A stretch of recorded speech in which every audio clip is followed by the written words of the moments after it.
What is good, my peoples? Yes, sir. My name is Gare. I am so infatuated with mezcal. This is my left-hand man, Alex Dale, right here. Yes, sir. And this is Mezcal Talk. That's right. We got 3 bottles. Mm-hmm. We got a movie. Very good one. We've got you. Mm-hmm. This one is called Naked Lunch. Yes. first time I've seen Cronenberg it. classic. Never seen before by William S. Burroughs in the motherfucking building. You know the vibes. Yes, Cronenberg, quite possibly my favorite filmmaker of all time. Oh yeah, really? Yeah, I think so. Okay. I think so. If I had to pick one, like you're always trying to make me pick a scale. Like Yeah. I'm not good at picking things, you know, and like so I don't. It'd be hard for me to pick one. But if I had to pick one, I think it would be Mr. David Cronenberg. That says a lot. It says a lot. Do one of these.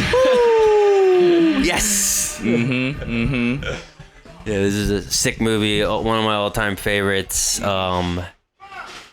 unique. It's Cronenberg's got a number of phases in his life, so this might not be one of the ones that he's the most famous for. This is a well-respected movie for sure. Yeah, I've heard of it. William S. Burroughs is a super respected literary figure, but as far as Cronenberg's cache of movies, a couple others stick out in people to his resume. But Name 'em. I love Videodrome is one that There you always go. Dead Ringers was a big one. Of course, The Fly with Mr. Jeff Goldblum was super classic there.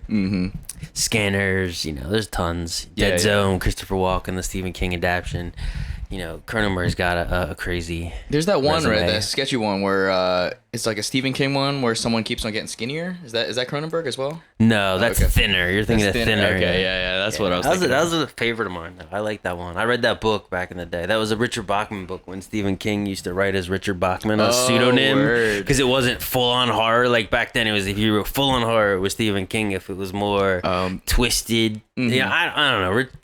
Thinner is Stephen King to me. dude. It's a Stephen King vibe. Back then, I don't know, for whatever reason, he was delineating things for a while, but Richard Bachman was the name that was written under. That's pretty cool. Yeah, it's probably less pressure for him to do it that way, And if anyone wants to watch who knows? this, Maybe he writes under different names now. We just don't know about it. it's actually pretty true. Yeah, I heard. Alchemist, the producer. Yeah, man. Yeah, he put out a whole album under a different name on YouTube, and he's challenging people to try to find it. There's no name out, no real hints. I think he's just hoping people find it. But I wonder if it sounds like him, like where it would be possible that you'd be like, Yes. "Oh, this is freaking Alchemist." Under a different, like if you were a real tuned into his music like that, you might know. Yeah. Because if it's on a different vibe, then like nobody's ever gonna get it. Yeah, that's what's very true. Yeah. That's cool. Yeah, I always like it. And if anyone wants to watch this movie too, we're actually watching this on YouTube. Yeah. Ghetto style. I would have paid for it, but I couldn't even find it available really for good streaming quality. right now. It's hella good quality. It's extremely good actually quality. got Spanish subtitles, So for all of our Spanish or free. I just searched Naked Lunch David Cronenberg in Google, and it came up as one of the first things. So you can watch this yourself and get into it. Watch them snort bug powder. Is that what it is? Holy. Well, it's a euphemism for heroin, but he's in this movie, so it's partially William S. Burroughs' life, partially an adaptation of the book that is Naked Lunch. So that guy would be the character, would be William S. Burroughs, and that would be his common law wife at the time. And they were heroin addicts, but he was an exterminator. So like the premise is that he's leeching like the bug poison from his job like on the side, and then they like snort it and like get high off of it. Whoa, that's wild. And wait, hold on. A common law wife? That means that like they've just been living together for a while, or is that like an actual wife? Common law but they've been together X amount of years. It's like you live in the same house together for like 5 years or something like that. Every state or nation has different laws of how much time that would be to classify one as common law life. They're in Mexico City, I believe. Oh, word. Okay. Well, in real life, they were certainly in Mexico City. They might have. This is probably New York, actually. When did this come out? I want to say 91. Okay. It looks older than that. Well, it's got that. It's set in the 50s or 60s. Oh, it's got a very noir, like old school look. The hats and the overcoats, all that jazz. literally and figuratively. There's a lot of Ornette Coleman in the soundtrack. Avant-garde jazz, I love Ornette Coleman, sick stuff. So, sir, do you want to get into the first bottle? Yes, please. It's been It's been a minute since I've tasted mezcal. I'm very excited to try it out again. What are we starting with? We got some freshness right here. We're gonna pop it off with the Bozal Tepeztate. I think I pronounced it right. I actually looked it up after butchering it many a time. So this is a fresh bottle. I may have had this out before, but I've never owned a bottle before, and we just cracked it. You mean the Tepeztate Bozal? Yeah, I don't know if I've had this before, so this might be the first time I've had it. I can't recall. I've had other Tepestates from other brands, but not this one. Yeah, the Bozal one that we had formerly on the show was like a tanner bottle, I believe. Yeah, like a yellow vibe. So it was their ensemble. Oh, okay, gotcha. It's really good. So I'm guessing this teal one is like their Tepeztate, branding one. Yes, every variety, every agave that they put out, they put in a different colored clay bottle. I just went for it. I didn't even use the measuring thing. Yeah, I saw that. I was like, damn, we're going right into it. Okay, it's been a long As week. I was pouring it, I was like, oh man, whatever. Hey, fuck it, man. We'll see. Is this the first time I'm trying Tepeztate? It is. Okay, it is. cool. All right, let's give it a shot. I'm very excited for this one. Oh, wow. Okay. Familiar taste. Yeah. Very smooth, I would say. I like say that it all the time. Yeah. Smooth. But very minimal burn, I would say. Is that just me? It's interesting. Think about the second flavor I get is almost dark chocolate. I get this almost like a cacao. Yeah, like a bittersweet dark chocolate. The first flavor I get is like a earthy, almost pine, like a earthy, herbally pine, and then after that piney flavor, I get this like cacao, like I feel darkness come through. Yeah, I like it. What you're left with is a little bit of I would say just like a natural bitterness in a good way. Yeah. It's a little different than I expected. Yeah. I mean, I didn't. Who knows what I expected? Yeah. Is Tepeztate rarer than other ones? Yeah, that's what I remember. Totally. It takes somewhere around 25 years for the plant to grow. So I mean, damn, that's pretty long. That's a long time. Super long. So in the mezcal world, I mean, that's one of the longest. So ultimately, it is one of the rarest, simply by the nature of the amount of years that takes to grow. There's only so many can turn over in 25 years. Yeah, Jesus Christ, quarter century. Yeah. Is century 100 years? Yep. Okay, I'm an idiot. So yeah, I mean that's a long motherfucking time to wait for a plant to mature to make then make a liquor out of it, then harvest it, then distill it, then bottle it, then sell it. Imagine growing it and then handing it to your children. Like, okay, this is what we're gonna, this is what you're gonna do with it. Like, this is what I did with the last. I planted this on your birthday. And now that you're 25, I'm my apprentice at the Palenque. That's fucking beautiful. It's like you really do live with it, and it's a lifestyle in that way. Yeah. A lot of them are wild, so there's certainly ones that are harvested, but a lot of them, they're all harvested. Grown as a crop, but a lot of them are grown wild, so they would be seeking them out in the wild versus always planting a field of this particular one. Some of them are more apt to that planting, planting on and creating a field of it, and some of them kind of thrive more in the wild. I see. In comparison to other, what other agaves are there? There's there's so many. The ones that we usually have. Espadin is the main thing. I was doing a lot of tabalas for a minute, so you've tasted a handful of those. How long are those? Until they're harvested? I think the Espadin is 6 to 8 years. Okay, that's significantly shorter. Yeah. One of the reasons why Espadin is the most prominent, because it simply can be. It's a lot of $35 Espadins. And the Tabala, I think, is be more in the 12-ish. 12, 15 years is what I want to think off the top of my head. I wonder what the difference is. It's probably just too immature, or for what is it, Tepeztate or Tepextate or whatever. It's the flavor only comes to fruition after 25 years, maybe. I wonder why. I think just different plants that grow in different climates with different soil and rain and all the different factors. It's just any plant is affected with. Mm-hmm. So I think that stuff just, that one takes longer to reach full maturity. And when they say maturity, it's about having enough sugar content in the plant to be able to distill and create the spirit. See, it's pretty amazing how much we learn about this after each episode, especially, I really like this. I liked it more. Actually, not good. to be like weird, but I like it more than I thought I would. How much? This is for Tepeztate. This is pretty inexpensive. It's $60-ish for this bottle. Okay. Which most of them are like $100 to $200-ish per Wow. bottle. So this is like for this variety of agave.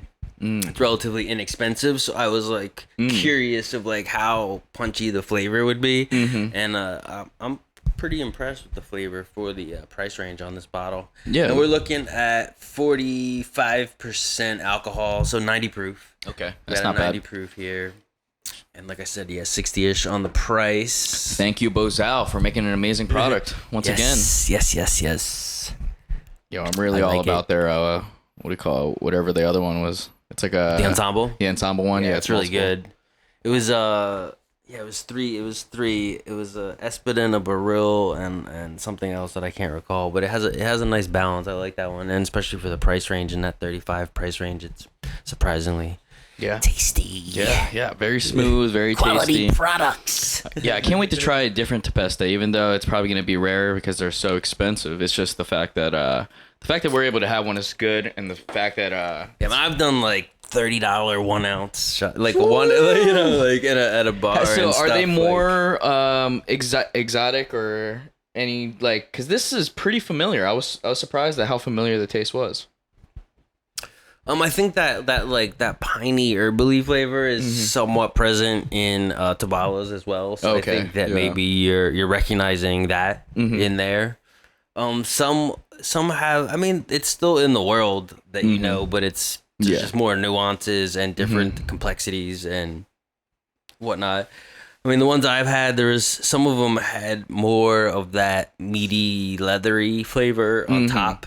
I mean, when something's really complex and you taste all those flavors, when you get a little bit of smoke, a little bit of leather, a little bit of like herbally, piney stuff, a little bit of cacao, a little bit of rainwater, a little bit of mineral. When you get like all those layers of flavor, that's when you're like, oh shit. Yeah. Usually those are the more like ancestral and the clay pot stuff where you get tons of flavors, or like your initial flavor and your aftertaste flavor. It's like it's hitting your taste buds on all these levels where some of the less complex ones are you're like, oh, this tastes great, I recognize this flavor, but it might only have 3 notes. Like I taste certainly 3 notes in this one. And I really enjoy those 3 notes, but some others have 5 to 7 notes. Yeah, it's a delicate balance too.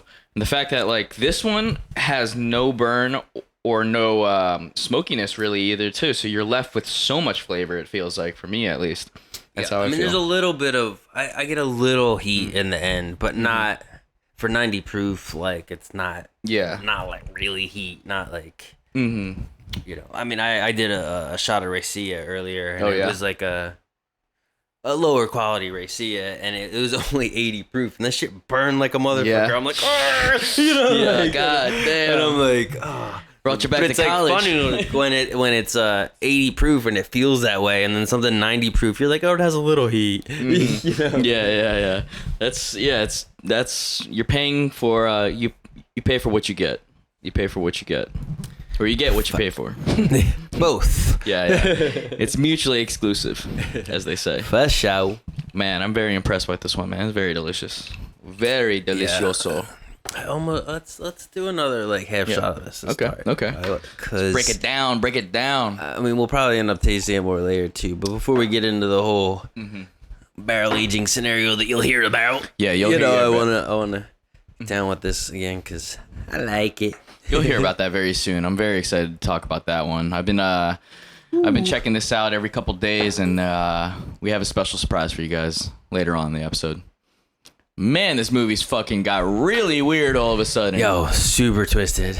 So this movie starts off pretty innocuous. It's pretty like normal. You know, there's a little bit difference, a little bit sci-fi kind of edge. dark film noir-y, like almost if you didn't know better, like it would look like a crime drama, like a 50s, 60s crime drama. Like, you know, he's almost got a Dick Tracy kind of look, like, but not comedic, but like a serious Dick Tracy. They're leaning into that trope of like a detective film, and for sure now at this point in the film they're fucking subverting the fuck out of what we expect.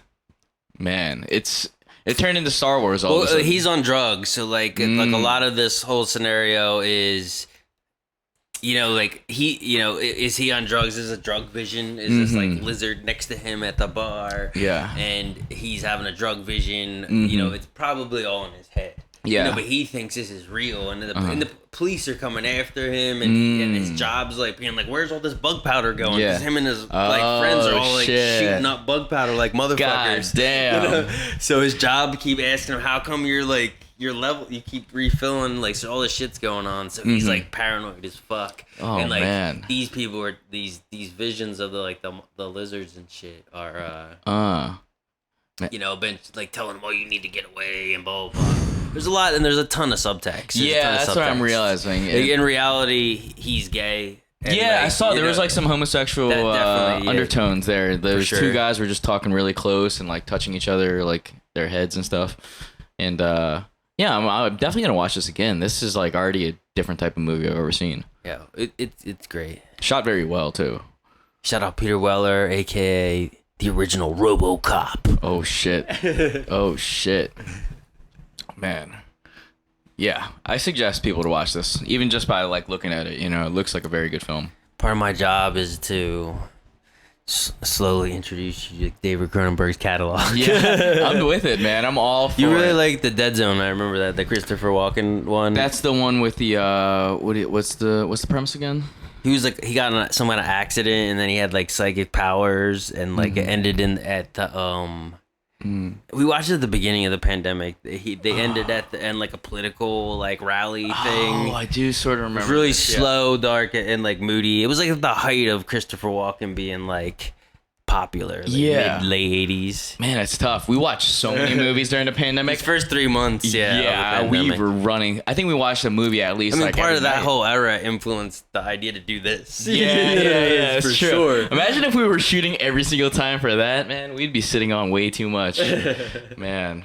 But wow, that is how the inception of Mezcal Talk definitely sprung from. Was the movie nights during the pandemic. Yeah, man, and just my infatuation. Yeah, we've probably watched hundreds of movies during that pandemic. I would say at least like 150, like right, like 200 movies probably. It's hard to say, but yeah. Well, some of the stuff was shows too. Like we watched some kind of. Oh, that's true. I guess to stay on topic, Stephen King. We watched some Stephen King series. Which one was that? That was the Was that the? I don't even remember. Fuck. Which one was it? It was kind of like I don't know, man. It was some small town. There was some town and some shit was going on in the town.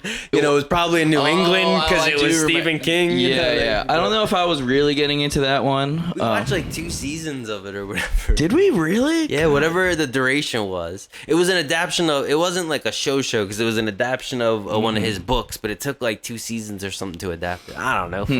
Whatever. This motherfucker, man, he's too prolific, bro. People love adapting the shit out of Stephen King. It's wild. Yeah, the source material was Stephen King. Man, be more original, bro. Make something else yourself. Internet cafe shit right here going on. Yeah, it's like a bunch of random people with typewriters at a diner. Yeah, they're in Tangier now. Where's that? Mexico? Morocco? Oh, Morocco. Okay. That's cool as fuck, though.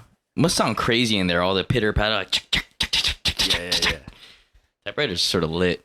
So this shit is like kind of the autobiographical part, because like in real life, William S. Burroughs didn't actually write Naked Lunch like as a book. I'm gonna write a book. Like, he went to Tangier and he was like all fucked up on drugs, like, and there's a lot of like prostitution, like male boy prostitution. He's like really? There getting his game on in Tangier on multiple levels. What do you mean? So his game on? Like he's like doing drugs, fucking boys. Like really? Yeah. Holy fuck. So, but he So Jack Kerouac and Allen Ginsberg are back in New York, and they're all like, writer buddies. Mm-hmm. So he's sending letters, like drug-induced, crazy letters, like which he's typing up here, back to Kerouac and Ginsberg in New York. And they're like, this shit is crazy. So they put together all his letters and gave it to a publisher and was like, put this book out by William S. Burroughs. Wow. So it was really this like incoherent, cut up mishmash of letters that he sent them when he was on this drug like rampage in Tangier. They were like, this is awesome, let's put this together and give it to a publisher. Jesus fucking Christ. It's pretty sick for the era, for like that, like that wouldn't really happen today, like just by the proxy of where everything goes and everybody's so territorial. Even your friend would get upset with you. He was just like, oh, all right. Like, they put out my book, now I'm famous for it. It's probably his most famous book, and it was the one he didn't make it as a book. I wonder if it's because of all the lore around the story of it and stuff like that, I'm sure. I mean, part of the reason he's there is also because you missed her, but he ended up killing his wife. Jesus Christ! Which in real life he killed his wife. They were fucked up and they were having a house party. And he did a William Tell impression and had her like have a bottle on his head. Oh, and he was gonna shoot a bottle off her head, but he missed and shot her in the head. Holy fuck! But it's a highly debated, controversial story, because then he ended up coming out as gay later on. So did he feel conflicted, and did he kill her because he wasn't really with And then there's like possibility that she was cheating on him with I think Kerouac. I don't know. So there's all this like shit going on. Like it's like the mix of reality and the stories, and like I mean, he lived a crazy life. William S. Burroughs did. Sure. It's pretty insane how we like cancel like a lot of people, and we just like there's so much. Every like great artist or every artist just back in the day was mad problematic. Like that's insane. Like. Holy fuck, that's a crazy It's pretty story. Crazy. It's pretty out there. That's insane, dude. What a fucking asshole. But man, that's terrifying actually. It's very scary stuff. Wild in the streets. Woo. So what are we doing? We about to do one of these? Whatever you want. I don't know if you guys heard the last episode, but if you ever hear that again, just check our YouTube out and you'll be able to check out which bottle we are drinking. Bottle sound. Yes. There you go. Fuck yeah. All right, so I mean, I guess we'll get into our little comparison shopping. Yeah, Bozal was very delicious though. I would say like if you guys have a chance, definitely give it a look-see. Yeah, especially if you're trying to like experience different agaves and explore a little bit in that mezcal world. It's not cheap, but as far as Tepeztate goes, it's it's a relatively inexpensive way to explore that type of agave. So we popping bottles left and motherfucking right. We'll crack this bad boy open. A very classic that we've had once before, Momente Verde Momento? Yes, sir. Something like that? Yeah. It's by, is that what they're called? Just Verde? Yeah. Yeah, they're a very delicious brand, very affordable, very... Mezcal Amarez is like the parent brand. They make a number of other mezcals. This is kind of their like, trendy, arty like mezcal. They don't actually advertise as the Amarez brand, but if you know about brands in mezcal, that's the real brand that's behind this.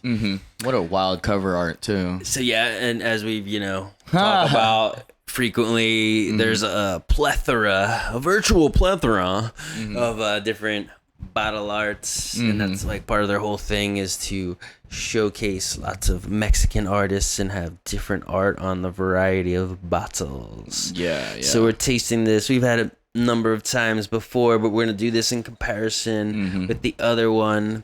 So this is the Joven. We'll try this first, and then we're gonna get into this aged one that we did ourselves that we'll talk about more in a couple moments. Custom aged mezcal talk. Ooh. Barrel aged. Salute to you. Salute to you. Spilling over there. You going ham with this guy. Hey, we stopped using the pourer. Huh? My man's trying to get me drunk. Nah. You see, like, flavor. it's like, It's good. We like it, but you see as going back to back how less it is less complex. It's definitely there's less layers of flavor going on for sure. And like not to like it's very similar though, you know. It's very similar because they're both very smooth, less of a burn than other mezcals, I would say. Oh yeah. There's no present burn really. But the flavors don't jump out at you as much as the Bozal, I would say. Yeah. Yeah. There's not like a distinct like this. It's just like, oh, this is a nice mezcal. It's like got that smoky Espinal flavor. It works all as one. It works as like, you know, it's just like that's the one flavor. You know, there might be two notes in it, but it's just one flavor. Yeah, it's the notes are solid. There's not much to like pay attention to. It's like, oh, if I pay attention to this, I could really spot out the different nuances. Like the Bozal, they're very similar though. They're very similar, but like the Bozal has these multiple nuances that if you really like latch onto them, you could like hone in on like the different profiles of it. Home. Wow.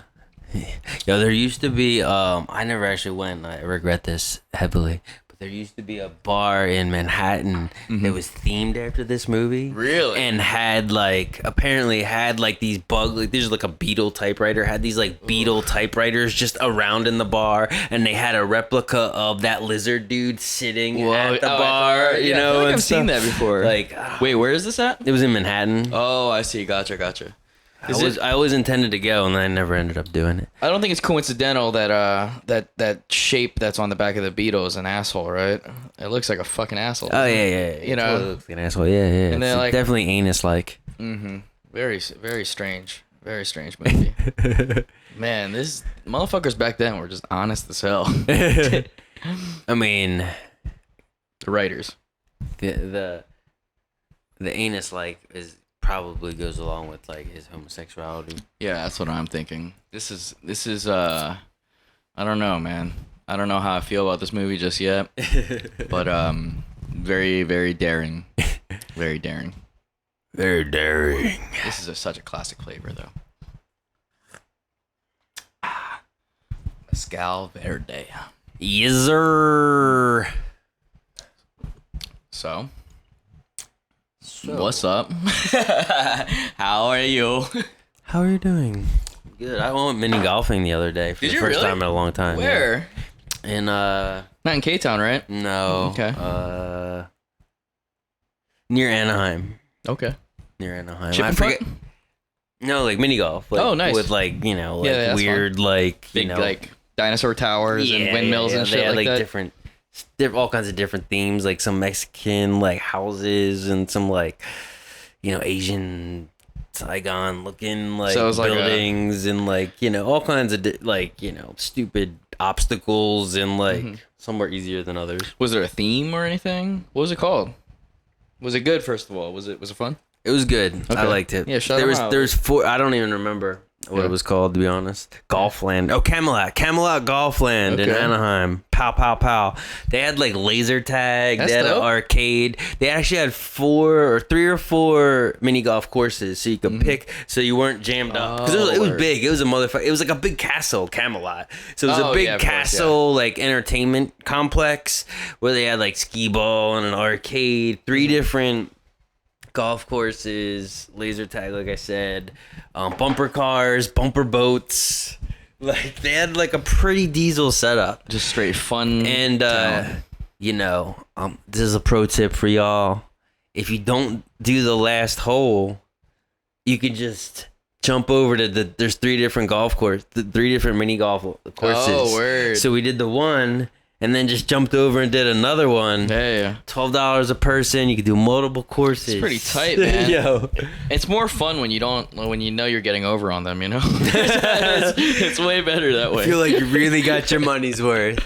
Like that second movie when you just walk into the movie theater, you know, like 2 movies in a row. Shit as like a teenager in the early 20s and shit. Oh, man, that was the best. One time I got kicked out of watching the movie 300. You remember that Roman movie? They had you on camera going into a second one or something? Well, we weren't at 17 at the time, so we went into that one. They kicked us out, and then we just walked across in the other theater, or into the other side of the theater, and then we just went to see the later showing, and it ended up being a bigger screen, and yeah, it was amazing, man. Shout out to what's his name, King Leonidas. He fucking killed that shit, man. Everyone wanted to be Diesel after that movie, you know? Everyone was like, wanted to do that Spartan challenge. Do the Spartan challenge. Do the Harlem Shake. Spartan. Did you like that movie? 300? I don't think I even seen it. No? Nah. I think you would like it, even though, like, you know, you're not really into, like, that, like... I don't think you're really into, like, that bro-y, like... I don't know why it's bro-y, but it's, like, you know... Period. It is the Spartan. That comes from that, right? What is that? No. I don't know. It was like a sample. It was like a big sample. Spooky did like this like huge grime song back in the day in the UK. It's Spartan. Dun, dun, dun, Yeah, dun, dun, dun. yeah, maybe actually. It's the one where it's like, this is Sparta, and then he like fucking kicks the shit out of this dude into a hole. It's amazing, bro. That movie makes you want to fucking get lit. Also, like, Is it better than Glory? For some reason, I'm Glory? Which one's Glory? The Denzel Washington Civil War movie. No, I don't know. It's completely different though. Civil War. I know. There's some reason I'm picturing these like. I'm talking about like sword fights and shit like and, that. like, You're talking about like muskets or something.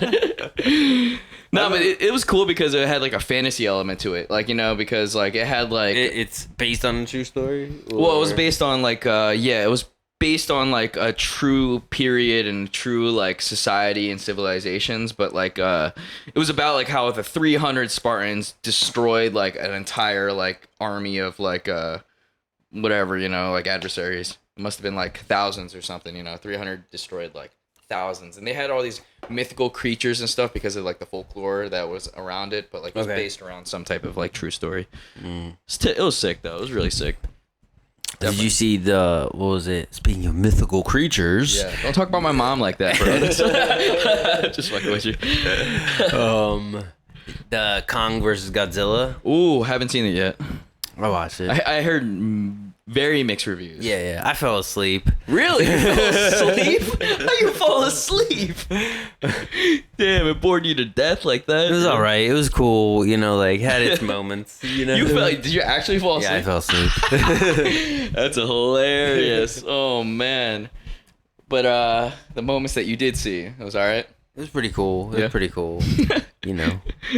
Yeah, damn. It wasn't like I'm not like super into like Godzilla and King Kong to begin with. Like they had I liked them as a kid, and the OG like Japanese shit like has nostalgia for sure, you know. But as the reboots of the last like 5 or so years or whatever, like they're like cool, but like not like. The one with Bryan Cranston was sick though. You remember Cranston? He's the dude from Malcolm in the Middle and like Breaking Bad and stuff. Oh yeah. Well, he has a mezcal brand. Oh, he does. Yeah. Well, but was that Godzilla? Yeah, it was I forget. There was, you know how they change up the names and everything. It's something Godzilla. The recent Godzilla, I saw the recent Godzilla one, the recent King Kong one, and then the Kong it won versus, something? and It then won? the Kong versus Godzilla. Oh, the Godzilla one was the best one. The Kong one was like meh. And Godzilla versus Kong was just okay. Well, that's like they're not from the same story, are they? Well, they made them originally. They weren't, but the new shit that they made them like what's what do they call that shit? They call it like it's the like Island of Monsters or something. Okay. They've made it all part of a one universe now. So it's linked. It's Julian Sands. No, okay. He's a dope actor back in the day. Handsome dude. The Warlock. Warlock was like this like fantasy sci-fi horror like series of movies that he was the lead in. He was the Warlock. Oh yeah. Warlock. Man. So Burroughs was dead way before this came out, huh? No, he was alive. Oh, word. He was alive. Burroughs lived to like 102 or some shit. Burroughs was old as fuck. Was he in jail? Nah. He never went to jail. Was he fleeing? He killed her in Mexico City, and then he fled to America. Then he ended up getting charged and convicted with some kind of like weird like not murder, but like some kind of like involuntary homicide type of thing. And he was supposed to serve 2 years, but then didn't end up serving it. Oh, wow. And like he went to Tangier for a minute, then he came but he was back in America.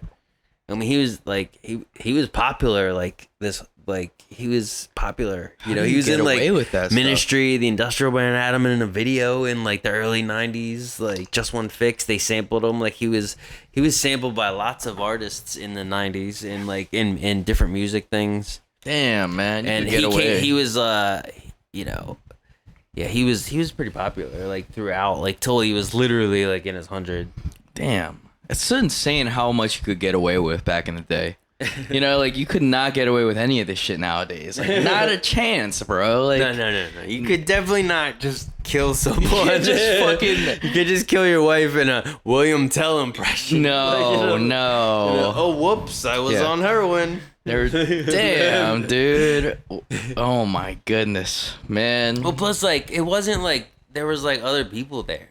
Like, if you were at a party and your homie was like, "Yo, watch this! I'm gonna do a William Tell impression with my girlfriend." Every one of them, like, "Yo, buddy, I think you're a little fucked up right now. Let's put the gun down." Like, yeah. Nobody would let somebody just like, "Yeah, ha ha ha, shoot the bottle off her head." No like, way. What the fuck? Like, how did like the room full of people like okay that?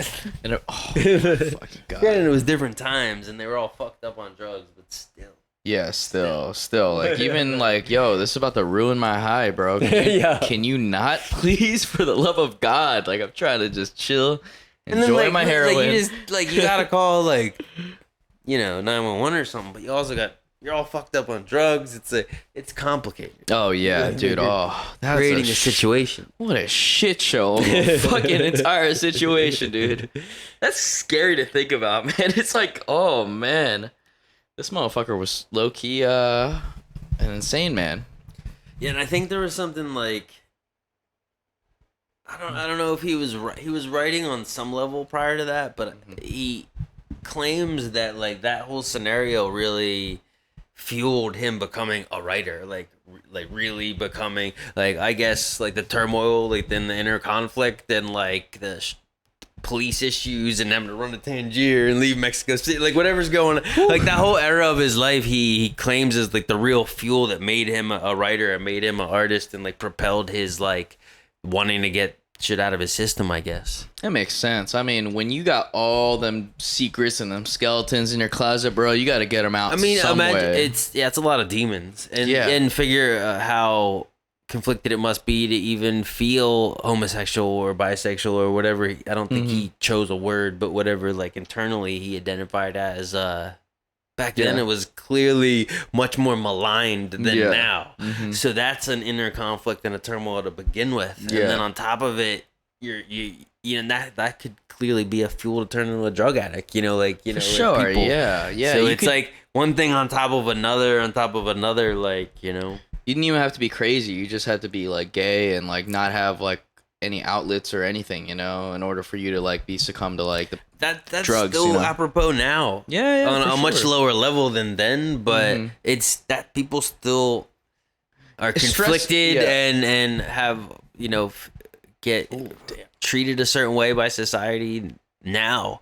So it's compounded a millionfold. Dude. By then, like, it was not accepted whatsoever. That's facts. Like, and if you're just under like any type of stress, you know, and you don't have an outlet to like talk with people for, like, you're just so much more prone to like drug, you know, use. Oh, this is scary as fuck. It's just escapism, you know, just like anything else. Yeah, definitely, man. It's just, it's something that like people got to figure out. We all got to figure out in some type of form. Man, that's a crazy ass story though. That's literally one of the craziest stories of like, what is it, American history, I guess? Like, just like Americans. Fuck, bro. Yo, you know what I saw recently? Tell me. I saw the new Saw. Oh, did you? Yeah. It's in theaters. Yeah. It's called Spiral. It's With Chris Rock? Yeah, that's what really convinced me. I was like, yo. I saw that and I was like, what? Confused. I was conflicted. Yeah. I'm about to shoot my wife. That's not how it makes this. Damn, this is terrible. So did you tell me about it? And then I'll ask questions. It was, I would say I really, really enjoyed it. I really enjoyed it. I don't like those torture type movies though. I don't really like those at all. Torture porn. Yeah, they call it torture porn. Which is also a terrible term. Yeah, because that's another topic. Oh fuck yeah. Oh. Yeah, they used to call those snuff films. Well, that's different. Yeah. Well, I mean, close. Snuff films are real. That's what I meant. Yeah. Oh yeah. But what are we talking about? What the fuck? Verging. So it was Chris Rock and Samuel L. Jackson. Oh, I didn't realize Samuel L. Jackson. I didn't know that until fucking the credits started rolling, and I was like, oh shit. And then it was pretty fucking good. Executive produced by Chris Rock. He fucking really delivered, man. Like, did he? Was he outside of his box? Was he just an actor playing a role, or was it still kind of Chris Rock? Well, it's gonna be a little bit Chris Rock. You know, he has the gift of gab, so they're gonna play on that a little bit. But man, no, there was like scenes, and there was definitely plenty of scenes where it was an entirely serious movie. He was like, funny in some bits, when it came to banter, but like, no, like I think they didn't rely on his funny at all. That's cool. And he really like blew my mind a little bit. I would say you saw some like acting skills like that you hadn't expected from Chris Rock. Yeah. Like there was like some looks that he did, and he was just like fucking like yeah. He was completely was that mezcal? It was mezcal. Oh yeah. Well, there was he just did an amazing job, I would say. I'm sure some people would disagree with me, but like aside from the story was amazing, the acting was very, very good. Not just him, like everyone was fucking incredible. And man, like it was as good as the first Saw movie, I would say. I don't know if you've seen it. I've seen it, but I don't remember. It reminded me of Seven a lot. Okay. So I would definitely see it. So this, I'm going to assume, was the first time that you've been in a theater post-COVID. I think so. Yeah. Like an indoor theater. Yeah. I haven't even been to any drive-ins. So how was that? How was that theater experience? Ooh. Where was it? So I was at Universal City Walk, which is like what do you call it? Movie theater right by Universal Studios in that town that they have. And Studio City. Yeah, and they have that gigantic seats. They have like those big seats that recline and everything, so there's less seats in the theater in general. Right. And you would have to choose your seats, and not just that, like there's space, I'm assuming. Yeah, so you could choose whatever that they had, and they, according to that, they had like blocked off seats to guarantee. I think that there were people like there was a seat in between. I'm pretty sure. So you had no one exactly in front of you, and no one. They could have been behind you, but they not to the side of you. I think. I don't know if that like really helped much, but it was experience was fun. It was just like a really good all around good time. Scary though, man. Fucking scary. Yeah. Very scary. Interesting. Yeah, I would say so. Check it out. I don't know if you'd agree or not, but like there was some I'm not times like a big Saw fan. Yeah. Generally speaking, I've seen probably 3 of them. I don't know. There's like 7 or 8 or something. I don't know. I've definitely seen a few of them. Yeah. The first few, I'm assuming. Okay, cool. Like, but I don't remember exactly. The first 2 are great, and then it just gets bad. I think there's 6 bad ones, and then this one they rebranded it. It's called Spiral. Executive produced by Chris Rock. It's just like they really it was like from the world of Saw or something like that. Book of Saw or something like that. Yeah. What book are you talking about? Like, what are you talking about? I wonder who wrote the movie, because I know that the guy who wrote the last few Saws is currently writing the Nightbreed TV show that may or may not ever surface on Sci-Fi Channel, and Nightbreed is Clive Barker classic that I'm gonna intend to put on this do on the show at some point as well. Probably my favorite Clive Barker movie. So I've been like, they've been like in production for like 2 years, and I've been like, I want to buy that. He's like a mystery horror like novelist. I don't know who Clive Barker is. I know that this Clive Barker book is propping up our camera here. Clive Barker. I mean, he's known as horror, but also again, coincidentally, he's gay. Okay. And so he has a lot of, mostly known as a horror guy, but definitely has done some just straight fantasy and straight dark fiction. Always on the darker side, but not always pure horror, even though people would probably associate him with horror. Hellraiser is what he's the most famous for. Hellraiser. Okay. Hellraiser is the most famous thing. Pinhead, and then Nightbreed and Lord of Illusions and Candyman. Wow. Okay, gotcha. It's the guy behind that stuff. Man, he's slept on, in comparison to like a lot of. So what the Nightbreed movie? There's been in production a TV series for Sci-Fi Channel for like 2 years now, and then the writer is, I want to say the guy's name is Josh something, I don't know, but he wrote the prior last few Saw movies. Okay. So I'm not sure if he wrote The Spiral or not. I wonder. Yeah, I don't recognize the name. I wasn't really paying attention, but man, yeah, I'll check it out. It's a series. Is it like he's writing it and they didn't get it sold yet or anything? Well, Sci-Fi is supposed to do it, and Clive Barker signed off on it as an executive producer, which he's like picky as fuck about. Like he doesn't like, because he doesn't have nothing to do with Hellraiser. Like word. Like really? they like bought, because that was early in his career, and he sold off the rights, and then like it popped off, and then they made 8 movies that he didn't like. After the 3rd movie, he like was like not on board, and he was like they just bastardized his mythology, and he was like pretty upset about it. After 3 movies, it's gonna be bastardized. Yeah, man. so after 2, like most of the stuff is like not, the rehashes are not his actual content. So for him to like sign off on this Nightbreed series as being like, yo, I'm down with this. This is gonna be sick. I'm an executive producer. I'm like, helping. He gave some plot lines to the writer, and the writer like, so that was like kind of sort of like a big deal, that he co-signed it and gave some plot lines as a producer. Okay. But it's been in production for 2 years. Is it really gonna happen? Mm-hmm. We shall see. We shall see.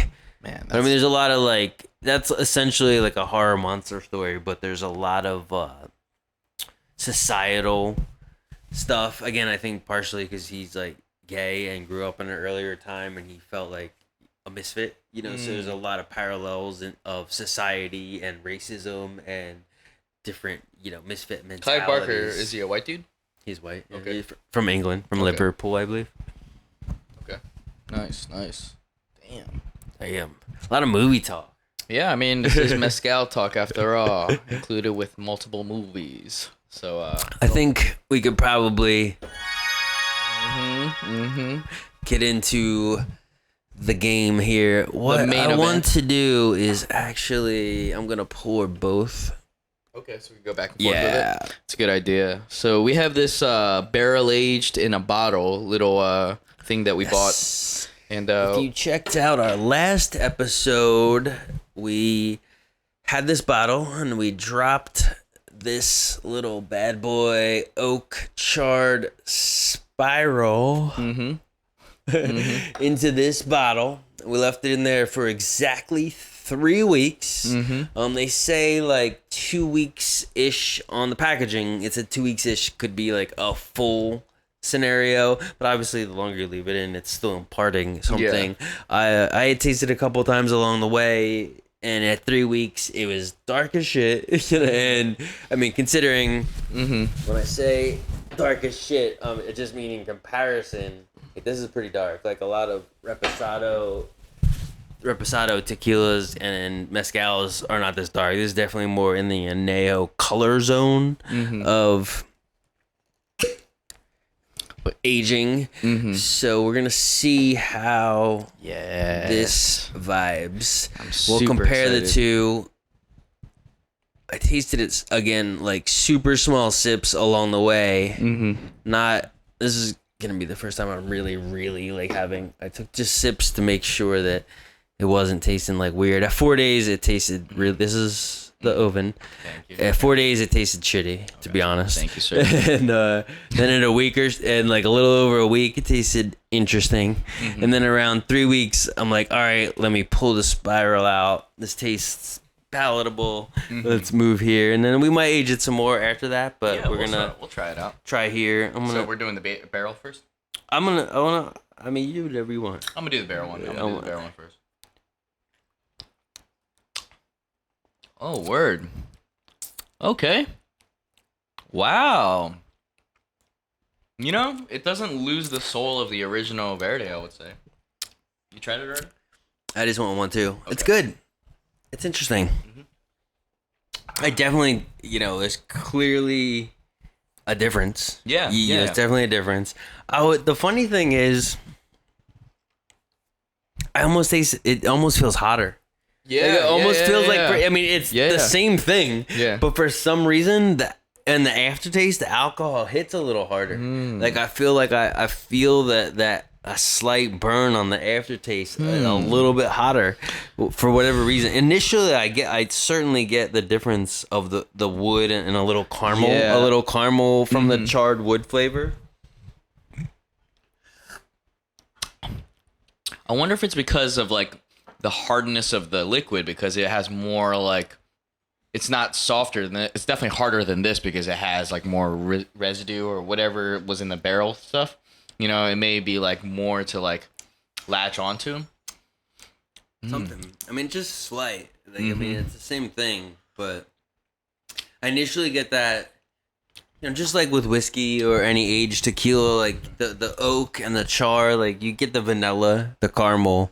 Those are common things that like wood's gonna give you. You know, those barrel aging is gonna give you those notes of vanilla and caramel and toasty like wood notes. Yeah, I get them initially, then I get the mezcal smoke, and then I get a little heat. Yeah, it's a different experience, I would say. The Verde, you could taste more of like the fresh, rainwatery vibe, but like the barrel age, in my opinion, neutralizes that. But the caramel gives it that. The oven is definitely brighter. Like, It's like that brighter mezcal. Like, ooh, earth. So, like, would you say that the barrel age darkens it a little bit more? Like, not in a color. It takes out some of the like the little bit of the. Again, the Verde is not the most complex in the world. Yes, yeah. But there's still a note of bright vegetal earthiness in there that's inherent with mezcal. So I think the wood kind of dulls that. It dulls that earthy vegetalness. But it also it gives you that vanilla caramel toastiness. It gives it like it tones it down, but also provides like a little bit of flavor. Like it almost takes one out and then fills it in with a different one. Totally, yeah. It mutes the one a bit and then highlights these other notes. I think I like it a little bit better in a weird way. After tasting the Bozal now, you know, because the Bozal, like, I really like the fact that I could taste those flavors. Yeah. You know, and, like, Verde is sort of like a sort of toned down version of that, I would say. You know, the barrely flavors, the woody flavors, it gives it a certain sweetness. Yes, there's a certain richness almost too. That caramel like note gives it a sweetness. It's good. I mean, I like reposado tequilas. I like añejo tequilas. But this tastes not like a reposado. This doesn't taste like tequila, in my opinion. No, but I mean, it's still barrel aging, you know, just like whiskey, tequila, you know, anything that's aged in a barrel, you're getting those woody barrel toasty notes. I mean, I'm interested to see. I mean, we're gonna throw the spiral back in, I think. Yeah. I'm interested to see what happens. Like, you know, maybe 6 weeks, a couple months. Like, I don't know. Could taste better. I mean, it could taste even more. It'll push it. Because I think it's in. Again, they say like. If what I don't know is 2 weeks is a full extraction. I mean, it's clearly like I touch this and like there's black on my finger. You see? Yeah, so you could do a little bit more. They say 2 weeks is a full extraction, but there's clearly char on here still, and wood. So like hanging out in there is still gonna give it more flavor. I think it's definitely in an añejo territory right now. It's more than reposado. So I think if we left it in there a bunch more, it would turn into extra añejo, which extra añejo is like what's like Don Julio and Clase Azul, the really trendy high end tequilas. So I'd be interested to see what happens when we put it in that territory, that like extra, you know, aged vibe and even more wood flavor. Because like, why not? You know? It tastes great. Like I would like to taste a little bit more of it. Actually, surprisingly, I think it'll get even more caramel notes, and that heat punch at the end might tone down a little. That sounds great. Yeah, I would definitely like to try that. I would definitely really like to try that. It's we should even toss the other one in there, man. Just double up, you know. Just put two of them in there, two of the barrel joints. I mean, that's extra, man. Might go too much, too far, too quick. I really like it though. I actually really. It's good. It's tasty. Like I said, like it feels good. Around 1 week, it was definitely not the move. Like no, it was like because they hadn't melded yet. It was like two things in one, and it just was like you got to go all in sort of thing. It's trying. And it was like even I noticed like there's a little bit. You see some crumbs in there. There was some sediment but there was more sediment before. Oh, so it And wasn't. the sediment broke down. The alcohol must have broke down the sediment and all just became one. You see that one little crumb in there? But there was a number more. Word. There was more sediment before. Yo, show the people the bottle too. This is a pretty funny bottle we got. And yeah, the kitty matches the color. Totally accidental. Yeah. But like the kitty does match the color now. And then let me again. So you guys can really see this is like significantly different colors right here. Like this looks like whiskey or Don Julio Añejo. Like I don't fuck with Don Julio. I'm just saying it because a lot of people know it and it's an easy reference. You know, those are significant color differences. Yeah. I would. I think after this initial tasting, I would definitely endorse it. You know, it's a pretty good product. The barrel in a bottle. Yeah. $10 you said? $10 for two. Oh, word. Oh, that's So not bad at $5 all. a piece. That's pretty sick. That's tight. Man, that's so dope. So we have another fresh one. Not only do we have this one that we use, we have another fresh one. So we'll probably at some point take the other fresh one and throw it in a bottle of something else. Yeah. You know, we did this. So, I feel like the Verde is perfect for it though, because like, you know, now that I'm tasting it, it's like not too complex. It's like, it's just, I feel like if you had this higher makes bottle, it more complex. You know, we're giving it more notes now. But that's what I'm saying. If It is perfect for it. Yeah. If You wouldn't do it with that because like you would fuck that up. And you would also like feel like you wouldn't be able to enjoy it knowing that like, oh, like this is like not meant to be. There's like also this. like something, well, only because of this one specifically, but there's something about like you wouldn't do it if the bottle wasn't clear. Like, you know, like there's something about like the mentality and you taste with your eyes, right? You know, like we all know you wouldn't that, be like, able to see it. You wouldn't. Like, it wouldn't register the same way, and you wouldn't. It just wouldn't resonate. In a blind test, you would definitely be able to taste it, but like the experience, pouring it in, you would still see darker, you know. But it's there's a little something hard to about see with the copita though. There's some. Because it's orange on orange. Yeah. You know. But yeah, I mean. Oh yeah, the Verde is noticeably brighter. I think at the end of the day though, like they're both smooth in different ways. That's what I noticed. Now, I mean, I'm happy with all the things. Yeah, I will drink them all. Yeah. But if we're will imbibe. If we're really breaking down the nitty gritty of these flavors, man, like they're smooth in different ways. Like I think the caramel adds a smoothness to it, but like the charring and the wood like makes it a little bit more harsh in a good way. But the Verde is just like pure, unadulterated, like, you know, brightness in a good way too. Yeah. And again, like they're most likely probably marketing the Verde as a mixer. Oh, I you see. know, like we sip it, and I think it's totally fine to sip. And that's the beauty with a lot of inexpensive mezcals. Like there's a few that like aren't sippers, but a lot of the like, you know, the 30-ish range of mezcals are still they're perfectly good to sip or mix. Yeah. I would say even like the contrary, like like the price range doesn't determine the smoothness, and like, you know, it doesn't determine whether or not you're gonna like it or not. I would say. Yeah, I mean, very everybody's rare. palate's different, but very rare for any type of other alcohol. You know, the price range would determine how smooth it is, almost. You know, for a vodka, for you know, whiskey, a lot of times the more expensive ones are smoother. Sort of. I mean, a lot of like more expensive whiskeys are overproofs.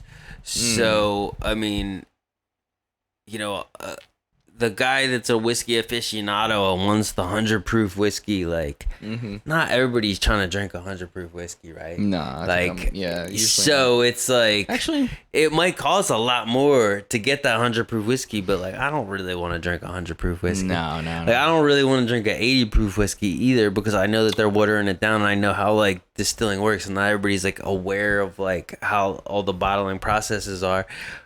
I might prefer something in the 80 to 90 range, but 100. I mean, I've drank 120 proof whiskey, and like that people love to death. It's like highly regarded, and I'm like, let me try this, and I'm like, firewater. You know, like. Do you put it in ice? I always put whiskey in the rocks, so like that's I'm all about the neat. But Gotcha. like when you do that high of a proof whiskey neat, they like. Splash water, splash a little water in it, open but it it's up a little bit. Still, If it's 110, 120, It'll like fucking that's, melt your face off. Yeah, it's pretty much mouthwash right there. You know, it'll clean your mouth off. So it's like that shit might cost a lot of money, but that's like the average person isn't gonna perceive that as smooth. That's for whiskey aficionados. Mm-hmm. You know. Yeah, it makes sense. Damn, man, we turn into mezcal aficionados. Yerp. I'm pretty excited with this one, man. I would give it a not bad, you know. It's pretty good. I would probably actually prefer the barrel age over the regular. Yeah, it's surprising though. Oh yeah. Oh yeah. Snap into a Slim Jim. It's like Kool-Aid Man. Oh yeah. I was thinking Randy Savage when he had to snap into a Slim Jim thing. That dude was in the first Spider-Man movie too. Was he? Yeah. He played like the dude that, like, I forget, Peter Parker goes into the ring and then fights like a wrestler, and that's Macho Man Randy Savage. I wasn't that old. I was really into WWF back in the day, but I didn't, like, my big brother was like telling me all about Randy Savage. I was like, I don't remember this guy at all. And it was like probably right before me, you know. He was pretty popular when I was a kid. Yeah, and he had, his manager was his girlfriend Elizabeth, and it was like, but it was, again, with talking about how shit was at certain times versus now, like, essentially they were dramatizing an abusive relationship. Holy fuck. And like, she wasn't really his manager, she was just like his girlfriend, and he would, like, you know, he would abuse her. Essentially, I mean, he was definitely dominant over her, and she cowered, like, and it was like, what was this whole weird scenario. And there was George the Animal Steel was like his adversary, and George Animal Steel was like imbecile, like a mental midget, and and he was he was the actual wrestler. I mean, his persona was no mental midget. I mean, he was not smart. He was like that wasn't real. That was like his wrestling persona was that he was not a smart dude at all. He was like had mental problems, but he was obsessed with Elizabeth, Randy Savage's manager girlfriend. So it was this whole dynamic where like George Animal Steel it was almost like similar to King Kong, where King Kong would like steal the girl. You know, it was almost like George Animal Steel. He was always trying to steal the girl from Randy Savage, but George Animal Steel was like a fucking imbecile, you know, his persona was an imbecile. Randy Savage's persona was that he was kind of this dominant, abusive, like, dude over it was a whole weird thing. Like, if you reflect it, like, as a kid, I was like, yeah, George, like, I was about George Animal Steel, Randy Savage is a jerk. You, like, got that as a kid, you know, but, like, you don't think about it any deeper than that. But, like, as an adult, you're looking back and it's like, that whole fucking scenario was, like, fucked up on so many levels. Sure. I mean, it's all theater. For sure. That's pretty funny, though. Fucking pro wrestling. This is at least the second time we've talked about pro wrestling. And I'm not even an advocate of pro wrestling. No, I'm not an advocate either. I mean, as an 8-year-old, I was a huge fan. I would love that shit. Like, you know, from probably 8 to like 12 or something. It was just so exciting to see, like, you know, it was exciting to see people get hurt. It was exciting to see, like, just... I get really excited when people are getting hurt. It's like just melodrama. That's how I feel about, like, the pit at a hardcore show. Oh, yeah. You just watch from the outside? Do I look like someone that just watches from the outside? Are my teeth chipped because I just watch from the outside? When was the last time you were in a pit? I go in the pit every time I go to a hardcore show. But it's been a minute, right? 3 or 4 years ago. Oh, word? Okay. I'm not a pussy. No, I'm not. I'm an old man, but I'm not a pussy. I'm a pussy in a way where I go to pop punk shows and I go to the pit. You know, pop punk shows are more like circle pits, more like skanking mixed with a lot of shoving. Yeah, definitely. I'm not in the shoving. Shoving is pussy shit. That shit annoys me. But like we're from the East Coast. You're from Jersey. You know, we're both from Philly too. Like them Jersey motherfuckers invade. No, them Jersey hardcore kids invade every pit, you know? So even if you're in a pop punk show, there's a lot of shoving, there's a lot of, like, you know, the bullshit that comes in hardcore shows invades all the pop punk shows in Philly, you know? Yeah. It's like going to Six Flags. You know, like Great Adventure in New Jersey or whatever, like North Jersey. Yeah, it's like you see all the hardcore kids there. There's a whole lot of Yeah, North Jersey is hella hardcore. Oh, for hella sure. hardcore, Yeah. hella like neo metal hardcore, straight edge kids. Like I used to go to shows at Asbury Park. My mom was actually born in Asbury Park, but I didn't like. I grew up like just outside of Philly. But I would go. I had some friends from that. I went to college with a lot of kids from Central and North Jersey, so I would go up to hardcore shows in Asbury Park. I'd never seen as much blood at a show as Asbury, but like Asbury Park, like there was like straight edge gangs, hardcore gangs. There was like a lot of gang shit. And like if you hit the wrong person in the pit the wrong way, like all these motherfuckers would just throttle you. Yep. Like I literally never saw so much blood at a show in my life, other than the Stone Pony in Asbury Park. They're animals, bro. It's like, yo, like we all came to have a good time, but like I'm into violence, but like there's a level. Like I'm not trying to like get beat up and like be bloody, and I don't want to see. I've broken up shit. Like I mean, one time I was at Warped Tour, right? I used to go to Warped Tour all the fucking time. I forget who I was seeing, like Census Fail or something like that. And then me and my homies were just out here just vibing out. We weren't even in the pit, and this dude was obviously like shoving my homie. Like we were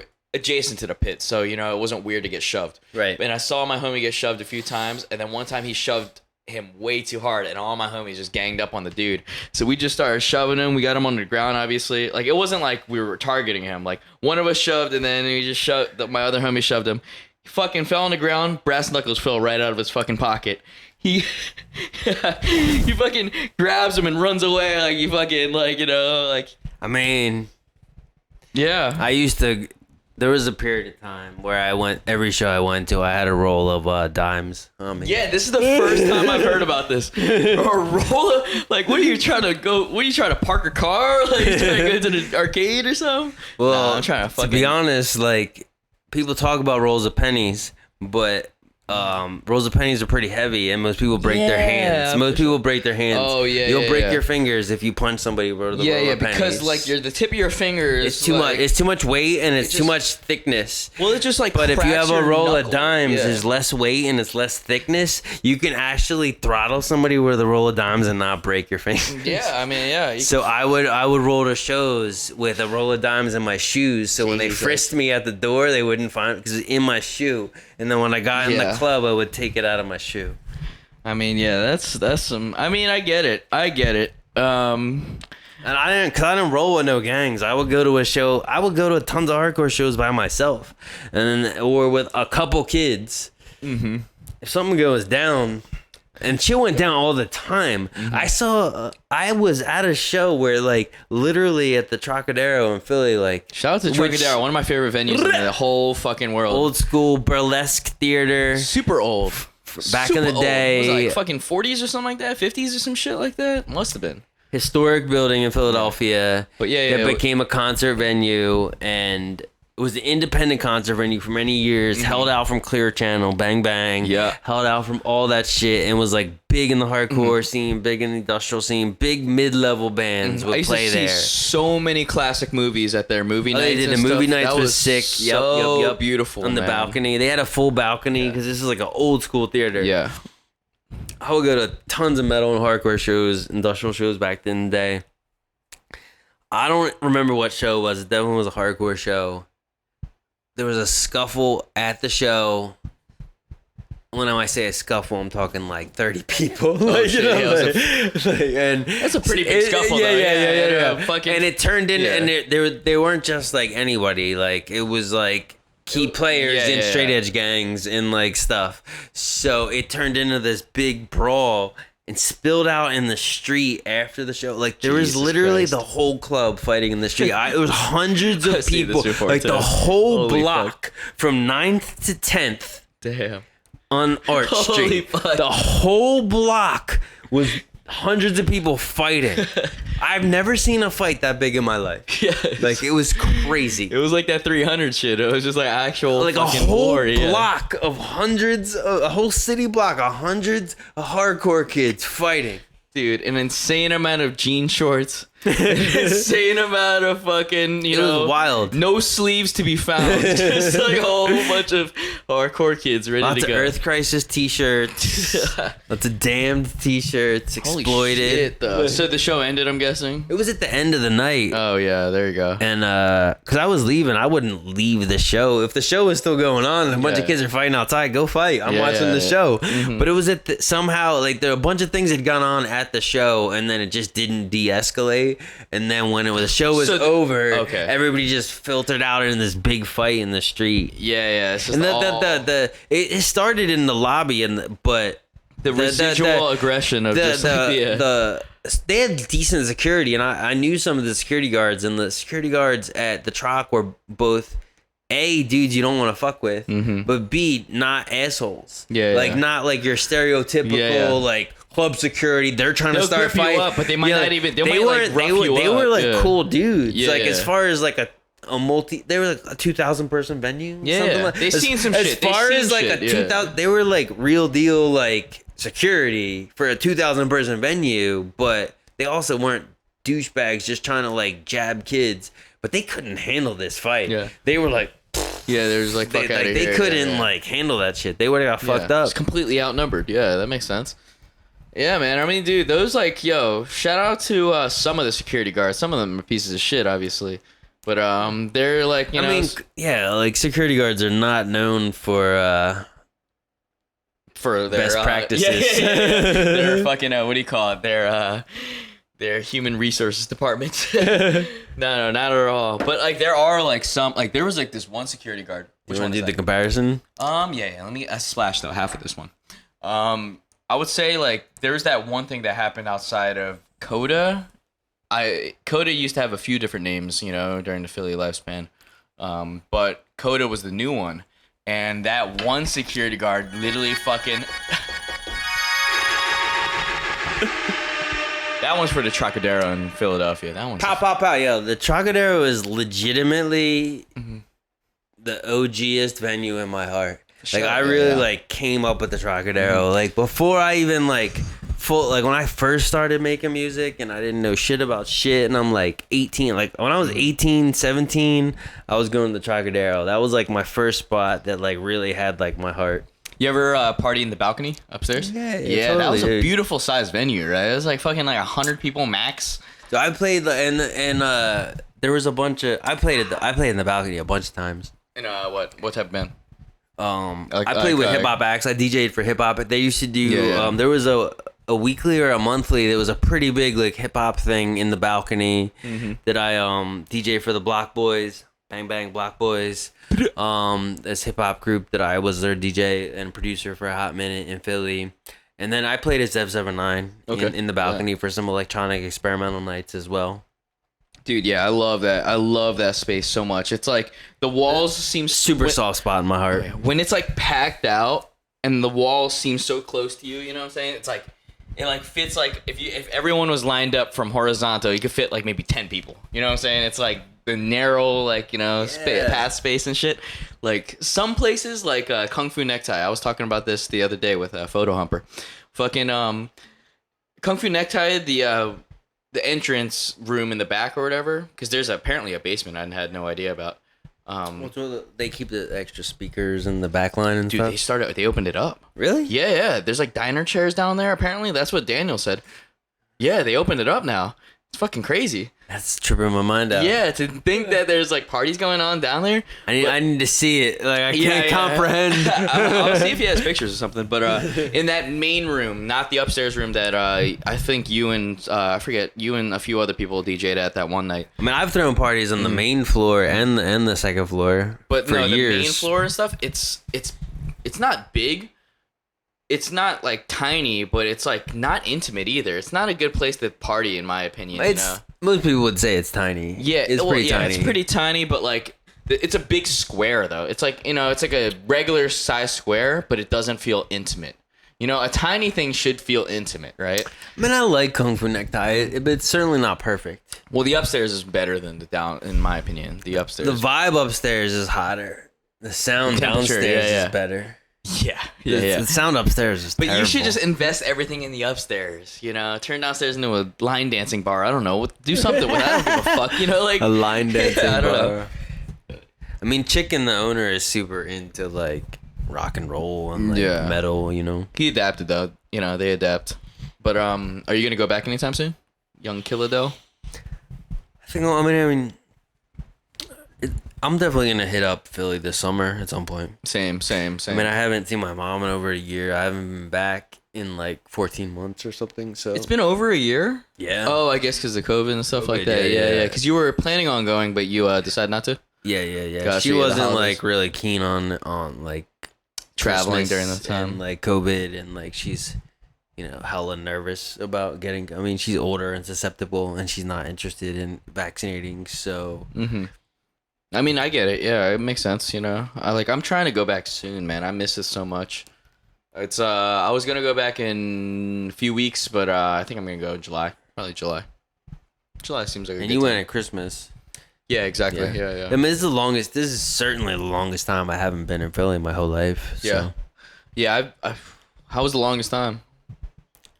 Well, this is 13 months or 14 months. This is literally the longest. Yeah, this is longest right now. Yeah. Oh wow. Yeah. So in your entire life, you've always visited Philly within a year. Yeah. Wow. Yeah. I mean, maybe not when I was 5. I don't really. Oh, you yeah, know, of course. You Yeah, know, fuck like yeah. I was born in Atlantic City and grew up just outside of Philly, but like I grew up within 35 minutes of Philly my whole life, and we would go to the circus, Ringling Brothers at the Spectrum. Oh, you know, gotcha, like I'd go to like we would go to Philly. You know what I mean? My parents would take me to Philly, but yeah, maybe not the first 5 years of my life, but outside of that, like I've been in Philly, you know, multiple times, and then obviously I lived in Philly for like 15 years. Yeah. So the first few years I lived here in LA. I was back in Philly at least 2 or 3 times a year the first couple of years I lived here. Mm-hmm. So now with COVID not having been there since April last year or something, I don't know. When I first moved down to LA, it was a whole ass like two years, and that was like it felt like it really, you know. 2 years, huh? Yeah, it's pretty crazy to think about. Yeah. I vowed that I was gonna go at least twice a year since I went back in December. But yo, what's up with the Ringling Brothers though? You know, like I'm trying to go. I don't really fuck Does that with. shit even exist anymore? I don't even know. I don't man. know. I don't fuck with the way they probably handle the what do you call it? They got a hell of a lot of bad press and stuff. Dude, they be fucking torturing elephants and shit, and like fucking like lions and shit. What are the other guys that played in Atlantic City a lot? With the white tiger and shit. That was more of Vegas. You know what I'm talking about? Yeah, I forget what they're called. It's like, were they brothers as well? I think they may have been like. Or two were dudes. they a gay couple? I mean, they also. Are I totally novelists. know what you're talking about, but like I forget. can't even fucking think of There's their I names. had nothing to say about it. I don't even know. But I'm sad that I've never been to the circus before animal rights was a thing. Because now I can't go unless there's... It's like going to SeaWorld or something. Like, I can't go. You ever been to SeaWorld? No. I've been to aquariums, but not SeaWorld. I've been to SeaWorld. I had Shamu splash some water on me. Yeah? You know what I'm talking about? Yeah, big ass fucking whale. And like Shamu was their like Shoots out the signature killer whale. And when you go up on the like lane, like he splashes, and all the kids and like it's mostly kids. Yeah. Will stand up in the front and he'll splash. He gets splashed by Shamu Out of their blowhole and shit. Definitely. Yeah, I like that blowhole. Yeah. I like getting splashed by the killer whale. Not even a sex joke. It's just like, what the fuck? Some like as a kid, like or like 12. I don't know how old I was, but my parents took me to SeaWorld in Florida. Mm-hmm. Not out here, but in Florida. Yeah. I mean, Florida's still popping, man. They probably got multiple SeaWorlds in the same county. I mean, SeaWorld gets hella bad press these days from like, you know. All press is good press. I'm just joking. All abuse is good abuse. Oh my fucking god. Holy shit. Hey, man. I only care about abuses of cute animals. That's it. You know, I don't want to... Fuck humans. Fuck humans. Fuck chickens. Fuck spiders. Fucking... Scorpions. Man, scorpions can suck my dick. Fucking. Nah, I'm joking. I don't. Yo, have you been Manatoni Stillworks? I'm keeping it Philly right now. No, wait. So what is this? Manatoni? Like, I've not even heard of this. The words that you were saying are completely foreign. Manatoni Stillworks. It's like a Manatoni. It's a distillery in Pottstown, but they have in South Philly on what's that fucking strip in South Philly that all this shit's on? South Street? No, further. Washington? No. Oh wait. The Washington north south. Damn, You're talking north south. like Washington's east west. So Passyunk. Oh, Passyunk. Yeah. Yeah. So in actually diagonal. Yeah. Technically, yeah. My fault. Yeah. So Passyunk. In Passyunk, like in that whole hip area, there's a Manatoni Stillworks has like a bar, but it's a distillery in Pottstown, just outside of Philly. Gotcha. But they recently, so they do whiskey and they do different things. It's obviously a distillery. So they recently had done their whiskey aged in mezcal barrels, and they called it the Scorpiones. Wait, hold on. What does that mean? So whiskey aged in mezcal, it's like former mezcal barrels. Now they age them in whiskey? There are very few. So again, most mezcal is oven. Okay. Very few mezcal brands would age their mezcal in barrels.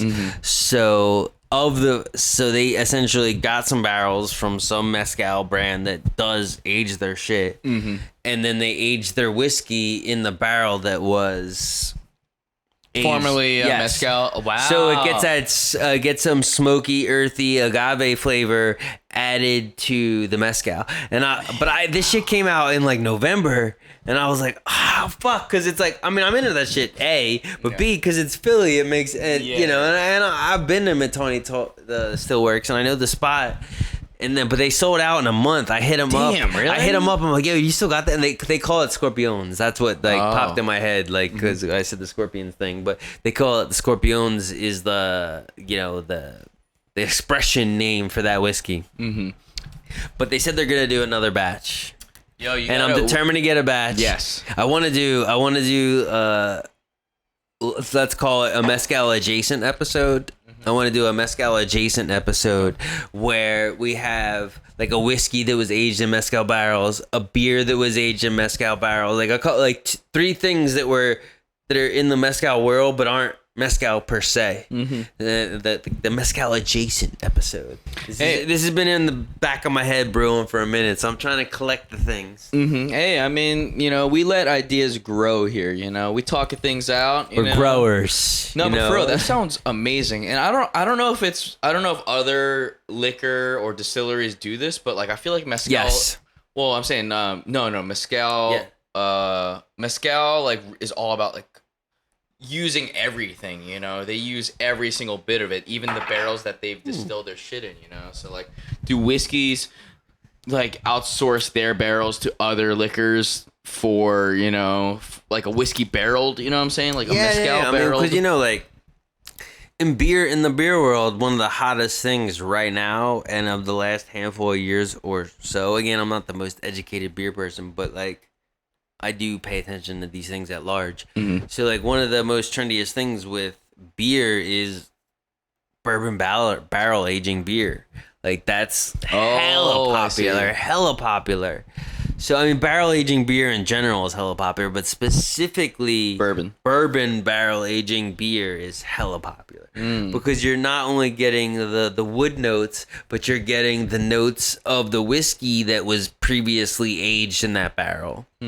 So, and a lot of the mezcals and the tequilas that are aged in a barrel, some of them are aged in new barrels, new American oak or new French oak, but more often than not, they're aged in bourbon barrels. Like that's like the thing. You're saying mezcal? Yes. Sometimes. Oh, gotcha. Really? Oh, yeah, I see. And anejo and reposados, sometimes they're new oak, but quite often they're bourbon oak. Because there's so many bourbon barrels available. You think about it, it's regional, right? There's stuff going on in Scotland, and there's obviously Scotch and all these things, but like Mexico doesn't have access to.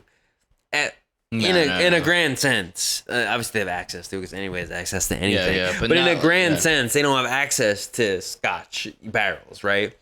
But Mexican distilleries certainly have access to American bourbon, to create partnerships and to create and to buy shit, or just whether it be a partnership and an agreement or just straight buying barrels. Either way, by proximity, inevitably, that they can procure these bourbon barrels easier. And it's not just about the wood flavors and the toasted the toasted flavors from being charred on the inside of the barrels. It's also about if the barrels were used for for whiskey, what type of whiskey, whether they used for rye whiskey, whether they used for bourbon whiskey, what brand's bourbon whiskey, what brand's rye whiskey, all those things are a factor.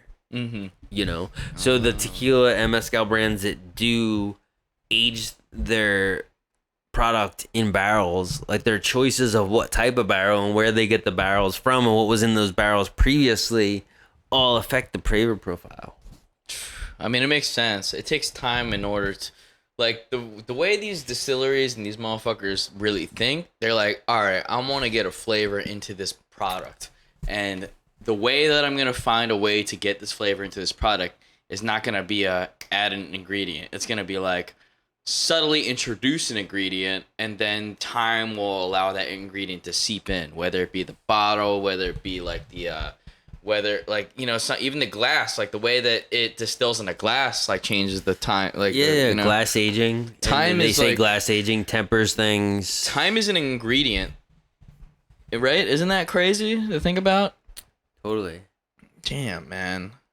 Fermentation is time. These things wouldn't exist without time. That makes sense. Oh yeah, that does make sense. That's so sick looking right there. There's a lot of iconic imagery in this fucking movie, and you gotta watch it. You have to watch the movie and actually know what's going on. I think I need some time in between. I think I need at least 6 months or so, because this shit is brazy, bruh. Brazy.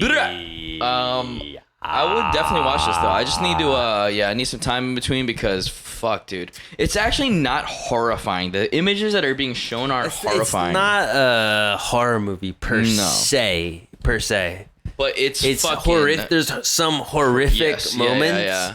Overall, I mean, it's surrealist. It's dark surrealist drama. It's a dark surrealist drama. But the way they're showing these morbid images they're not milking the suspense of it, it's just this is the reality of it, the way there's a lot of matter of factness, matter of fact, if you watch the movie, it would just be this is just happening. There's not think about a lot of movies build you up yes, suspense. There's not a lot of this shit just happens. This just happens. This is just life. This just happens. Yeah, that's versus ooh, we're gonna build you up, and then ooh, look at this kooky thing we're showing you. This is just his world. He's on drugs. Everything's fucked up. And they're trying to bring you into the world, and there's a certain beauty to that. Me, I love that. Yeah, not trying to ooh, ding, ding, ding, ding, ding. Ah. No, it's here's some fucked up shit. Whoa, I didn't even respect fucked up shit. It's the ultimate POV sort of thing, because most stories are told not from the character's perspective, but from the outside perspective. Or if it's through the character perspective, it's through ultimate fear. This motherfucker is just living life, and wild shit is just happening around him. So what's being shown to the viewer isn't being it's not sensationalized in the way that cinema usually, the tropes that they use. It's not when something scary is about to happen, it gets silent, and then scary music starts popping off, and it's dark. Well, if you think about it, it's almost like The Drop. What do you mean, The Drop? In music, or the build up and the drop, and then there's silence, and then wow, dude, that's how horror movies are, right? They build you up, they drop you off, and then you get killed, dude. Yes, but this movie's it's almost more unsettling when a movie like this just drops it casually. I love this comparison between a electronic EDM and drop shit. No, for real, like, you know, and completely what it is. Yeah. Like, I love this comparison because like it's just leaning on these tropes that aren't actually like what do you call it? They're not actually like, there's no depth to it. It's just, I know it'll work and I'll get the right response, but will it leave a lasting what do you call it? Impression? I'm gonna build them up. I'm gonna hit them, and they're gonna bob their head. But it's like, but like, are they gonna think about it? Are they gonna figure it? Are they gonna like think about it like decades? Or did you give them anything that 1,000 people before you didn't already give them? Oh yeah, I guess that is the real question. As an artist, like, I mean, this is going on a whole nother topic, but like, no. As a real artist, like, are you an artist if you're regurgitating? I think everything's derivative. Derivative and regurgitating are two different things. Regurgitating means like I'm eating it and spitting it back out. Like that's literally the term of regurgitating. That's what most people do. Yeah. So it's like, this is a formula. I saw this formula work. I'm going to repeat this formula. Mm-hmm. Even if I'm good at that, is that art? Real artists, like, is that, because real art to me is edgy. Real art. Let's not say real, but like art that we love, art that we know, art that we feel respect. Like has, yes, art that we respect. All right, let's go back to this regurgitation thing. Like art that I respect, I consume it, I digest it, I shit it out. I fucking, you know, I plant food, other things in the shit that I art ate, that I respect takes me off guard. Yeah, but art that I respect makes me think. Let's go back to this like whole ecosphere of how ideas are bred and shit like that. You know, like you eat the thing, you digest it. You know, regurgitation means that you just spit it right the fuck back out. Yes, like to the public. Yeah. You know, but we eat it, we digest it, we shit it out, we plant some seeds into that shit, and then we watch that idea grow into something completely different. You know, and then we harvest that new idea. Like, we all need to be influenced, and like, or realistically, no one is coming up with pure, unheard of ideas. Definitely not. But very few. But it's about what you're bringing to the table, and like how you're taking those influences, and you know, you could regurgitate it into something new, or you could regurgitate it into the same fucking thing. Like, and most people, it's the same thing. You know, like that. Yeah, I mean, it's easier to do that because it involves like imitation as opposed to like what do you call it? Inspiration. Like I'm inspired by them, so I will like take that. Like I'm inspired by like filmmakers, comedians, certainly musicians when it comes to my music stuff. But like, I feel like I'm inspired by life. You know, like all these people. You know, like this. You know, like this. Whether a movie inspires me to tangibly, I'm not making another movie, but this movie inspires me as a human, and that cycles to what my output is as an artist. You know what I mean? And I think that's.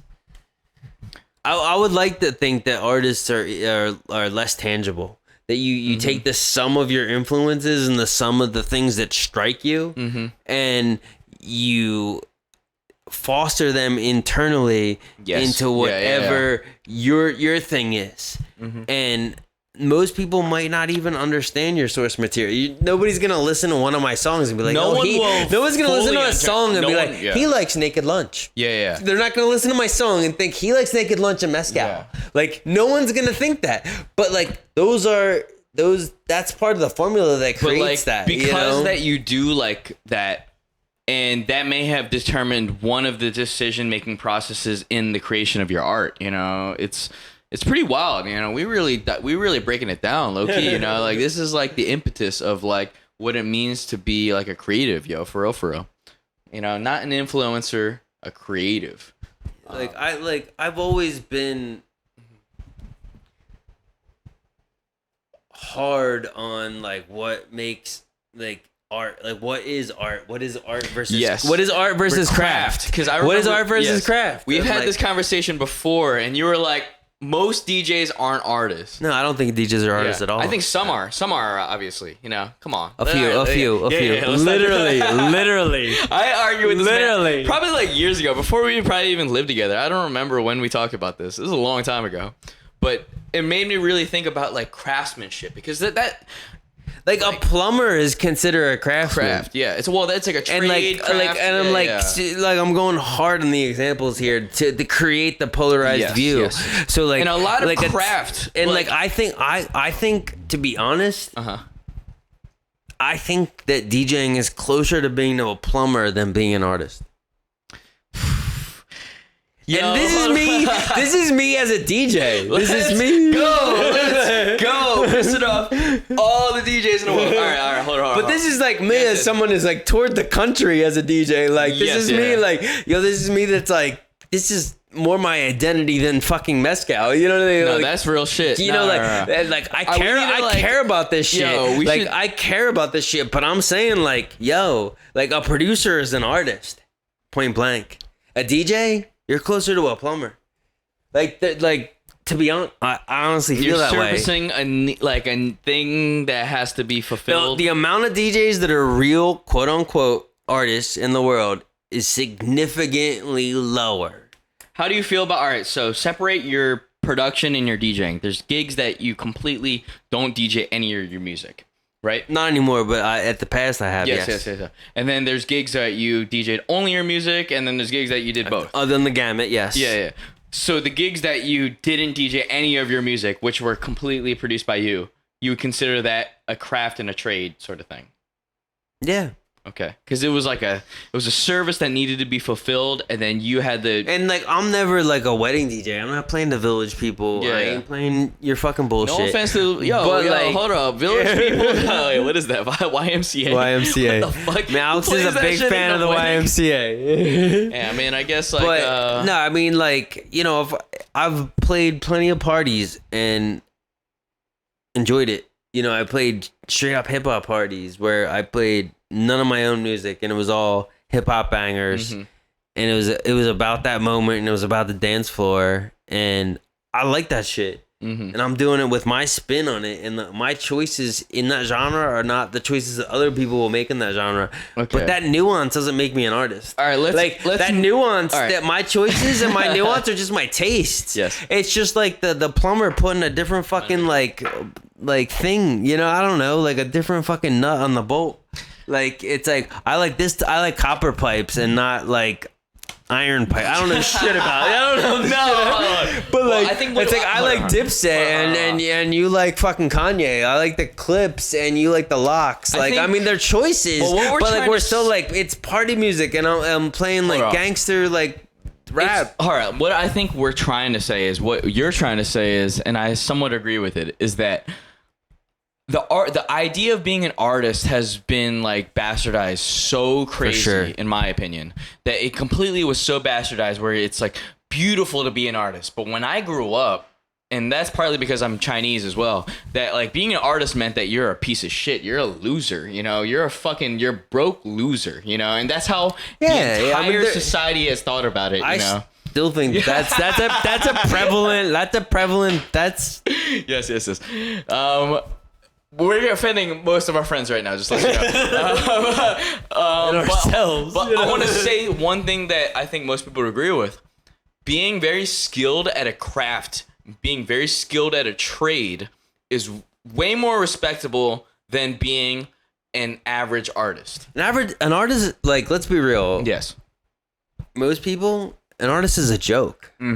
If you're a plumber, you have a job.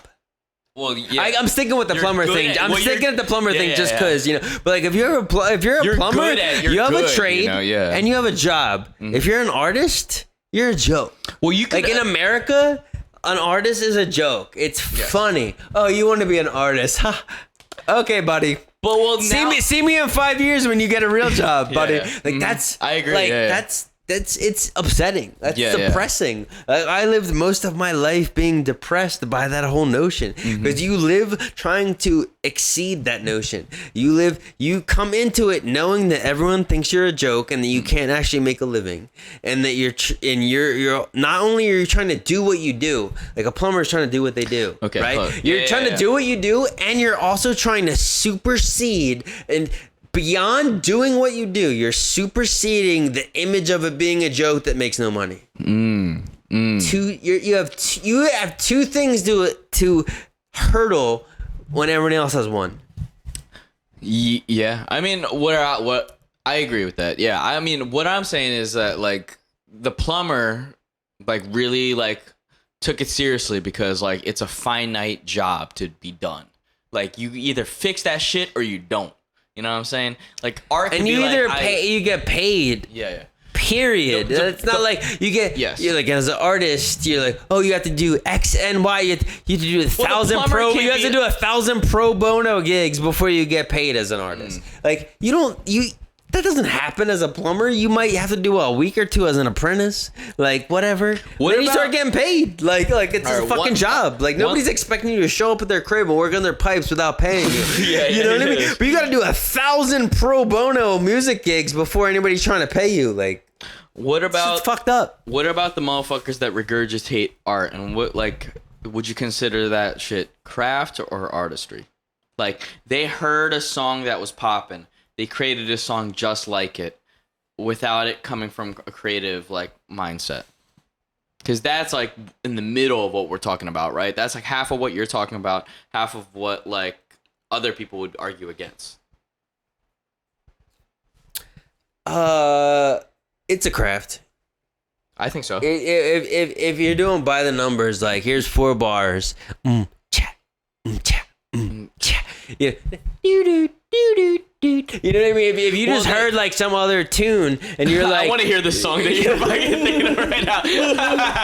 No. Well, what I'm saying is like a motherfucker might hear a song that's on the radio, might work with someone and be like, hey, we need to make it exactly like that. And in the pursuit of the complete imitation, it creates something new. Does that make sense? In the pursuit, it could happen that way. In the pursuit of the exact imitation, it creates something new, because there's no way that you could ever create. I think that's totally plausible. Yeah, and I mean, I've done that. I've done that where I've tried to imitate something and it came out like 1,000 times different. And you lean into it, you know. And it's like, but I wouldn't have created that on my own if I didn't try to imitate that. But what I'm trying to imitate sounds nothing like what I created. Well, that's different. No, that's different.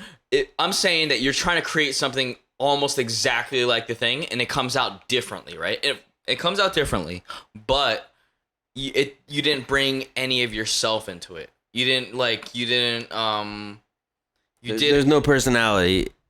Yes, like in comparison to your past discography, it might actually, no, that's not a good word.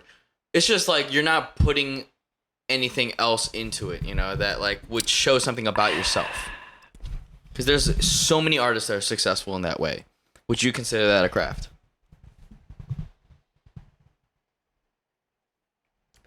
Probably. In the moment. That doesn't preclude them from being an artist themselves if they have other pursuits in the big picture. But as far as that output specifically in the moment, it sounds like that output is more of a craft than an actual art to me. Like your contributions to that piece of art was your craftsmanship. Yeah, I could see that. No, see, and it's just like, you know, like back in the day there wasn't no like loops, you know, and now like motherfuckers can like download copyright free loops and make a song. And like, is that did you make a song? No, you might. I've heard this before. And like, some things might be better than others, of course. And I will say that like some people might be better at crafting a song from loops than others and bringing something to the table. Yeah, all subjective.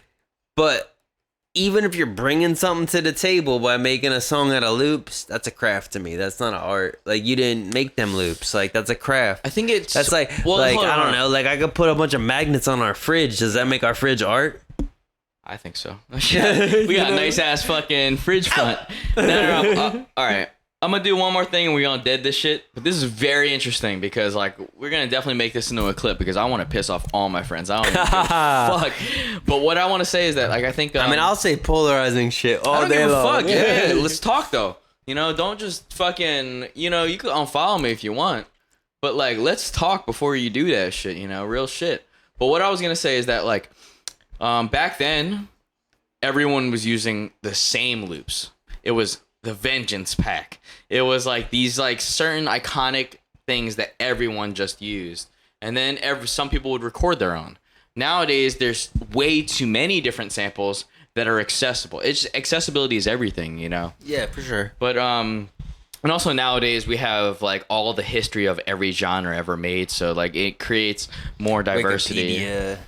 But like, I hate when people like completely copy shit. And then they lean on the fact that the things that like, you know, like they completely copy shit, but they lean on the fact that they're, no, it's just, the things that don't work, it's just artistry. Like the things that like aren't like really hitting, like any type of criticism, they leaned on, oh no. You don't get it. Yeah, you just don't get it. Like, you know, it's like, this is, no, like this is like from me, you know? It's like, no, like the things that I bring into my art, I inject into it sometimes, you know? And some things are like, that you could catch on, and some things are like, what do you call it? Unconscious. But at the same time, all of them are, I guess what I'm saying is, intention is the most important part. Like, the intention, you know, like, and I like when it comes to our art, and at least my art, it's just fucking all intention. It's like, okay, like I hope people get this. I hope people understand this. And if they don't, it's all good because there's a million other things to latch onto, but they're all intention. It's all like, you know, I hope people do it. But at the same time, I'm sure people will find things of your art that you didn't intend, but they would, you know, turn into like big, larger than life. Woo! Finishing strong. Oh. Mezcal talk. I'm really happy with this episode. I think it was a good episode. Yo, I'm having fun. Before we, I think we should wrap up with a couple comments on the bottles. Yes, but yes. before we get there, I want to say, bang, bang, bang. Look at the hat. Shout out my man Beer Ghost, mover and shaker.com. What's that? The hat. Oh, The hat. make tequila mezcal again. What's his name? Movers and Shakers? Mover and shaker.co. Non-plural. Yerp. Singular. Shaker like, you know, shaker like. Cheers. You know. Mover and Shaker. Thank you, my brother. And Beer Ghost, the beverage director for Gracias Madre. Oh, that's dope. That's super dope. So he came with the slogan. They collabed on the hat. This hat is popping. Mm-hmm. All the proceeds from this hat go to the Tequila Interchange project that's about keeping the agave and the farmers sustainable, giving proper payment to the agave farmers and all these people that are making this shit happen, keeping the agave sustainable and the plants sustainable for both mezcal and tequila and all that stuff in the future, so we can drink this shit forever and not just hoard out. No, for real, we really like appreciate that shit, and that shit comes through in the flavors. It comes through in like the designs, everything a part of it. It's not. It really is. I love the fact that like flavors are first and foremost with mezcal, and there wouldn't be that without the craftsmanship. We out here repping this shit. We tasting this shit. We loving this shit. Big up everybody. Very incredible, honestly, man. Like that shit is like everybody, every trade, every craft needs a union. I truly believe that. You know, if you really about the business, if you really about that shit that you really love, like there needs to be someone protecting it, because you gotta be worried about like other things. You know. Yep. And we'll put the link in the shit. Like if you're trying to like rep again, all proceeds from this hat go to Tequila Interchange Project, which is for good things for the industry, so that you're drinking good things and we're all drinking good things and drinking good things for years to come. You know, we don't want this stuff to go away. It's not like gin and whiskey. You can't just keep making it in. You know, it's not corn. You know, that you can just make in 2 years. You know. Nah, so something we special. want to be a little conscious of what's going on and make sure that we can keep sipping on these fine beverages. Sustainability and one of a kind flavors.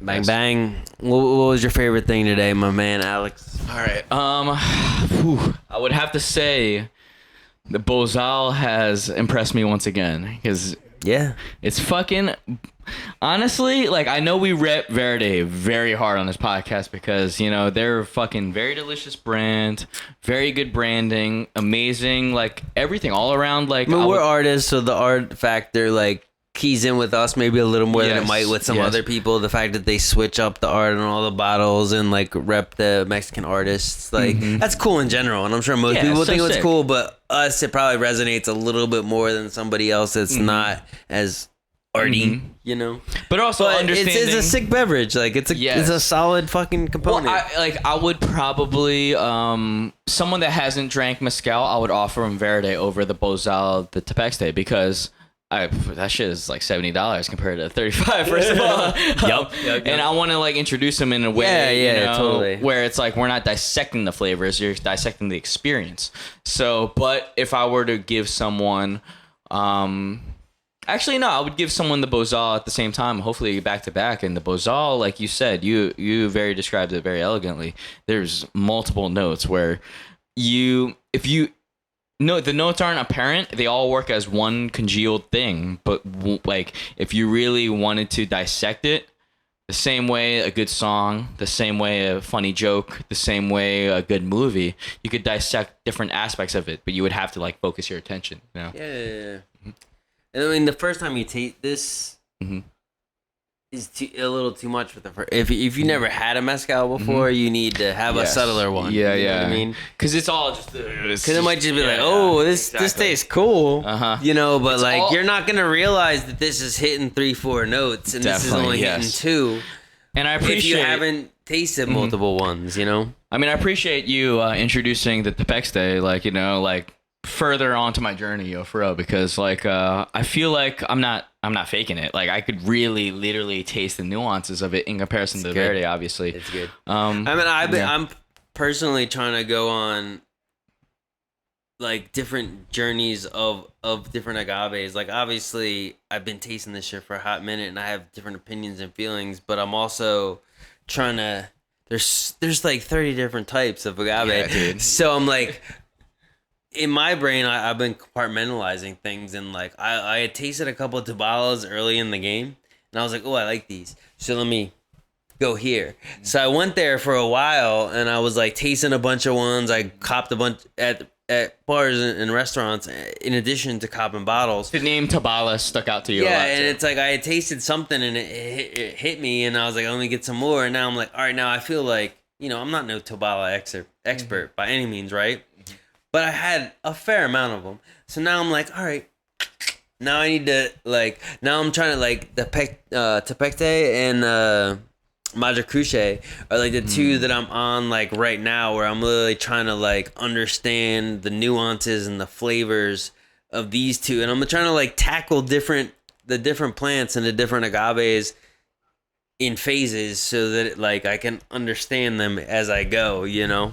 Definitely. And I appreciate it because I feel like I'm a chapter behind you. And that's perfect, you know? It's like they say that teaching is the best way to learn, you know? Because you're also getting the filtered version. Like, of ones that I was like, oh, that one, nah. You know? But, like, you explaining it is like you teaching yourself. And then me listening to it, I won't completely understand it until I teach someone else, too, I wouldn't. I don't speak in my head to myself. Yeah, but the way and the way I might say something to you, whether we're on camera or not, you know, like, is different. So it does resonate with myself because I'm verbalizing it, you know. That's some real shit, you know. No, but like, yeah, back to your question, I would probably say the Tabala. Oh, I'm sorry, not the fucking Tabala. Yeah. Bozal. Bozal is a very incredible brand, first of all, and I would say the Bozal is number one out of all this because, man, it's just like there's so many fucking good flavors in it. It's a lot of nuance of the flavor, and that cacao in there really like. Yes. And then honestly, in a weird way, I would probably say the barrel aged one. Yeah. Barrel aged Verde, man. I don't. It might be because we've drank this particular Mezcal Verde Momento the most. At least I did. Yeah. All the mezcals of the world. So it's nice to taste. It's definitely the most familiar one for you. Yes, 100%. yeah. And it's strong for me, but definitely for him. I think the only way I would really know if it was better or worse is if I drank this barrel aged shit the same way that I drank that, which isn't that hard. I mean, it's good. It's good. You get the wood, you get the char. Like it's an añejo version. You know, it is what it is. You know, like. But don't get it twisted. I think this is better than all the whiskeys, all the tequila. Like, I'm dead serious. You would like that over Suntory, Toki. I think so, and that says a lot. No, that is saying a lot. No, for real, it says a lot. I'm so happy. and just because like it's fucking like, I think it does taste better than Toki too. Yeah, it's just. Does it taste better than Hibiki? I don't know. I think Toki tastes better than Hibiki though. So I was really. Yeah. Woo! Hot take. Yeah. And it costs a lot less than Hibiki too. Yeah, for sure. But for sure. Considerably. I guess it's all subjective though. Don't take our words for it though. Don't take any of our words for it. This is all subjective when it comes to movie critics. When it comes to fuck that shit.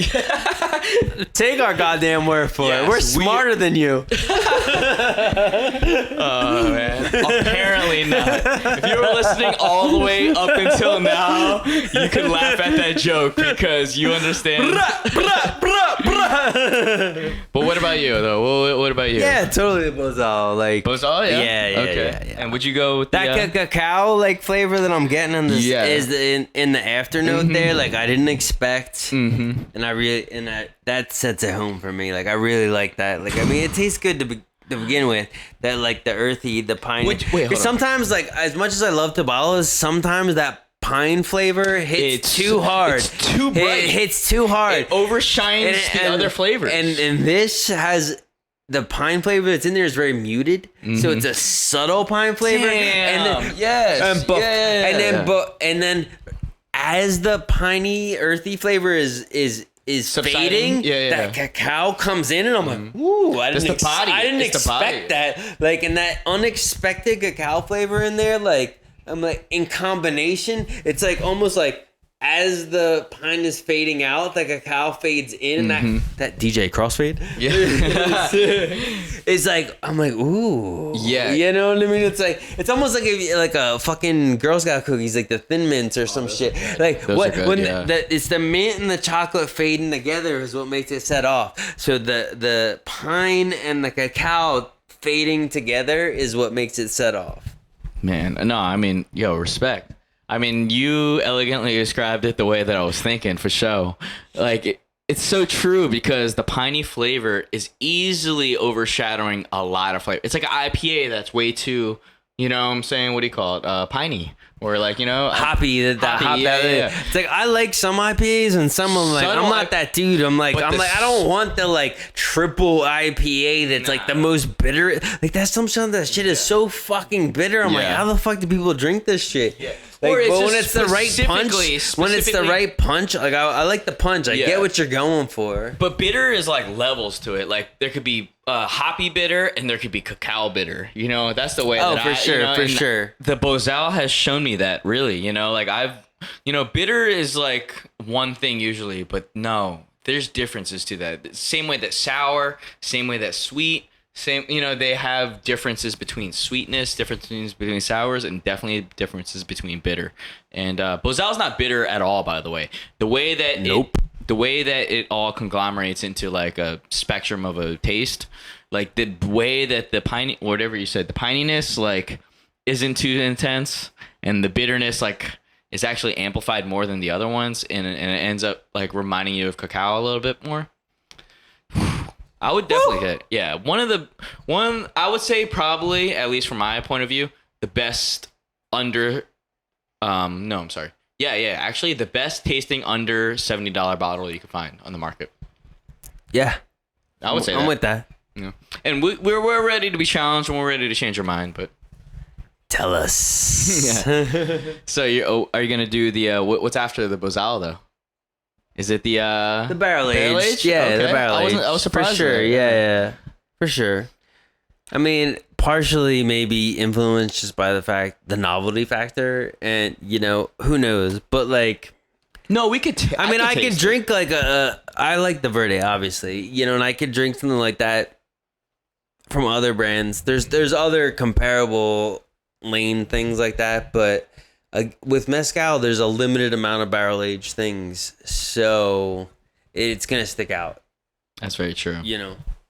Inevitably, by being that it's not a major movement in mezcal to be barrel aged. Mm-hmm. It's not like unheard of by any means. It's common, but it's not a major movement. It's a major movement in tequila. It's almost a prominent movement in tequila. To many people, don't even fuck with Joven tequila. Many people only fuck with Añejo and extra Añejo tequila. You know what I mean? Like, if you're talking about corny high-end people or wannabe high-end people, they only fuck with Añejo and extra Añejo tequila. So in mezcal, it's less of a movement. It's all about Joven, and it's all about the plant. So inevitably, this is giving me some flavors that are less common. So by that less common vibe, I'm like, oh, it's interesting. It tastes good. And it tastes good. Like I told you, at 4 days, it tastes like shit. That makes sense. It tastes like shit at 4 days. It wasn't melded. It didn't work right. That's like drinking Kool-Aid with half the amount of mix in it. It's like I don't remember exactly the second time I tasted it, but like 8, 9, 10 days, somewhere in the middle, like it was okay. And in 3 weeks, I was like, oh, this tastes pretty good. Yeah, let me pull out this spindle. I was like, this is where we want to talk about it. I was like, at 3 weeks, I was like, oh, this is where we want to talk about it. Maybe we'll age it more, but it was clear to me that this is where we want to talk about it. Whereas at 4 days, I was like, oh. I would say like this is the inception of a true mezcalero right here. Woo! Yes, sir. What a beautiful. All right, beautiful. Let's go talk. Yes, sir. Thank you guys. Let's wrap it up. If you guys are listening this far, thank you for listening. I love you. Subscribe on YouTube. Yes, please. Follow us on Spotify. Yes, please. Apple Podcasts, SoundCloud, whatever them things you're on, We out here. Spotify is the preferred method if you're doing audio only. YouTube is the preferred method overall. Yes. Because you can see our lovely faces in these lovely bottles. Real shit. No, thank you, Furrow. Yes. Mezcal Talk. Alex Deo. Care. 3 bottles, 1 movie. Peace.